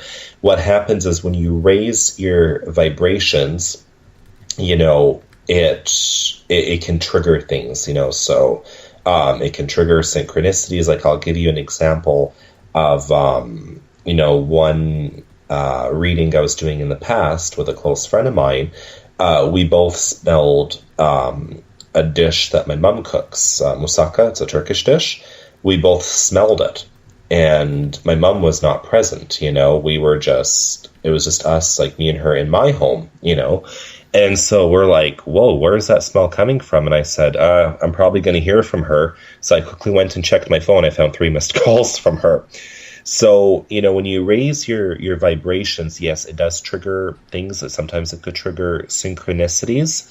And it can definitely, attract people to you. So, like, for example, I had this woman add me on Facebook not very long ago, actually, and she said that, she had a need to talk to me. And mind you, she told me that after I told her that I'm a medium, and I did do a mini reading for her over Facebook. I channeled, I can't remember who it was that I channeled, but she, recognized the spirit and recognized the information. She said, "Man, you really are an intuitive." And she said to me, when I saw your pictures, I had a need to talk to you, and so I added you, and now I know why. So yeah, it's more about vibrations. Like, when your vibrations are up there, it can really cause you to have really mind-blowing and also very beautiful experiences. Mm-hmm.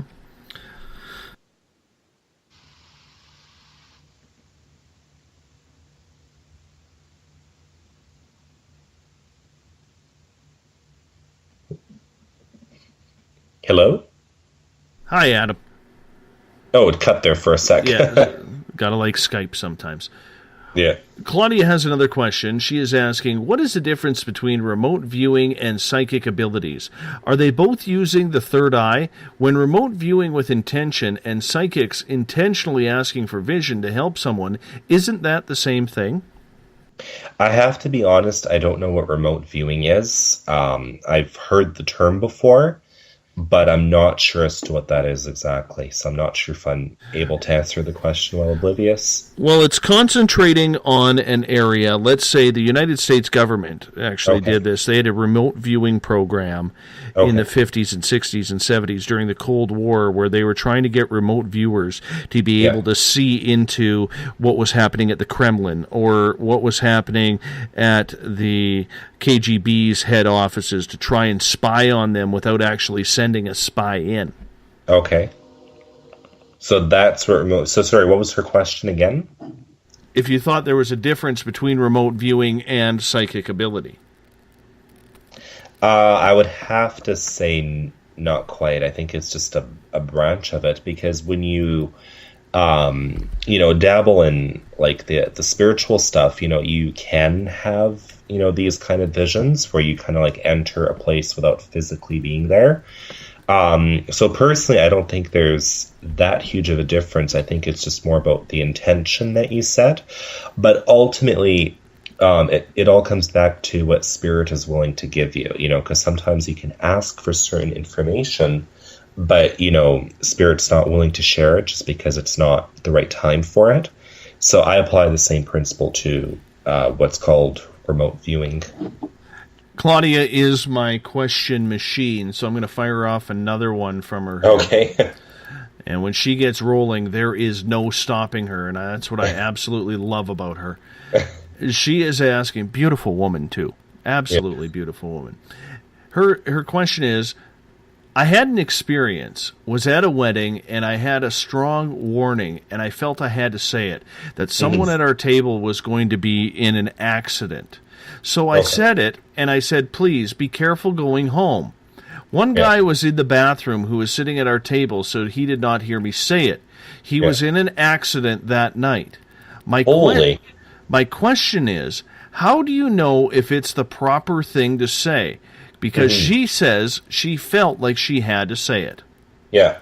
Well, that's actually a really good question, because in the, metaphysical community, that gets debated about a lot, like how much information to share, how much not to share. I know one medium who bluntly told me, but in secret, of course, that sometimes she does readings and about 60% of what she gets, she never says. I've been in those shoes, I want to say, 2 years ago when the first Malaysian airplane disappeared. I did a reading on it and saw that it was not going to be discovered at least that year. But from what I felt it felt like a never. And if it does get discovered, it's not going to be in, I think that time was 2014. Really? You're telling me this with like 7 minutes left, and I have a huge conspiracy on that one? Well, let me finish. What happened is and the post is still on my Facebook page. I went on there and I, posted about that. And, but I do remember after that, I looked at a lot of, like premonitions and stuff from other so-called psychics, and all of them were saying that it's going to surface in 3 weeks and a month and whatever. And I was like, what the heck? That's not what I was channeling. And obviously, of all of them, I was the one who was accurate. So that in respect to the question there, personally, I feel blunt about things like that. The way I see it is if spirit wants to share it, I don't feel the need to hold back personally. I feel because if they don't want to share that information with us, they just won't give it to us. So for me, I'm always really direct about my readings. I like to just, as the Polish people say, tell it off the bridge. So if people are gonna, have what they want or not have what they want, I just kind of tell them as long as spirit is willing to give it to me. But I do be careful with the manner that I use. I make sure that I'm sensitive and I am respectful in channeling it. Like I make sure that I'm not, coming across as rude or conceited or anything like that. I always make sure that I am, like calm and nice about it. So like another example I can recall from, another client of mine is that she came to me for a reading and I told her that the man of her children and her are never going to be together again, that's kind of a done deal. And I told her there's going to be a lot of great doors opening because of that and all that. And then a few months later, I found out through a mutual friend that she's actually marrying that guy. And I forgot what month it was supposed to be. I think it was supposed to be this month. And I said to her, really? And then she asked me, do you think she's fighting it? I said, I don't know. Maybe the energy's shifted. But as far as I remember channeling, they're done. And then I want to say just over the summer, so either last month or the month before, she came for a reading, and then she told me that she actually canceled the wedding. It was her say. She changed her mind. She said, you know what, no, I don't want to have the wedding with him. And I said to her, yeah, that makes sense, because that's exactly what I was channeling. So really, because I, in the grand scheme of things, just find that what's meant to be will be. So if you're meant to tell, you will tell. If not, then, so be it. Malaysian Air Flight 720, I still think is on the ground in Diego Garcia, the big United States military base there. And, really? And the first I don't know. and I finally heard someone agree with me. I was listening to another radio show. Yes, I was spying on another radio show at night. And I finally heard someone say the exact same thing that I had been saying since forever. Oh. And well, I'm not channeling any information on that at the moment, but if I do, I'll let you know. I would be very, very curious, because I think there is something strange with that flight, and I strongly believe that when you have... well, there is definitely something strange, because I remember I channeled it through a Turkish coffee reading. I remember I saw a big spaceship, so for me that means a big mystery, not necessarily connected to E.T., but just a mystery in general. And... and I do remember channeling that there was going to be some drama about it, because I can't remember what animals I saw. And then after that, it was going to pass as if it never happened. And obviously, that was all very, very accurate. Personally, I think people should stop feeling thought into it. I think, because it's an old can of worms, we don't want to open it. But I can understand the curiosity spiked amongst, many people. Oh, me being the conspiracy theorist, of course. Of course. Yeah. It's going to make me look, I'm going to go absolutely crazy on that. You know, because here's the only thing that I will say about that as we start up Bumblefoot on the Spaced Out Radio side. Yeah. Think about this, people, on that conspiracy. If your phone goes in the water, like they say the plane went in the ocean, your phone automatically turns off, which means it's not going to ring, and you're not going to have access or show that you are on Facebook. And for days afterwards, people were ringing the phones, trying to find their loved ones, and they were trying to message them on Facebook because they saw them on Facebook, and nobody ever replied. Phones don't work in the water. Very simple. Think about that. Adam, we got a couple minutes left with you. Tell us all about where we can find the book Journey of Jeffrey and Fruits of Adam.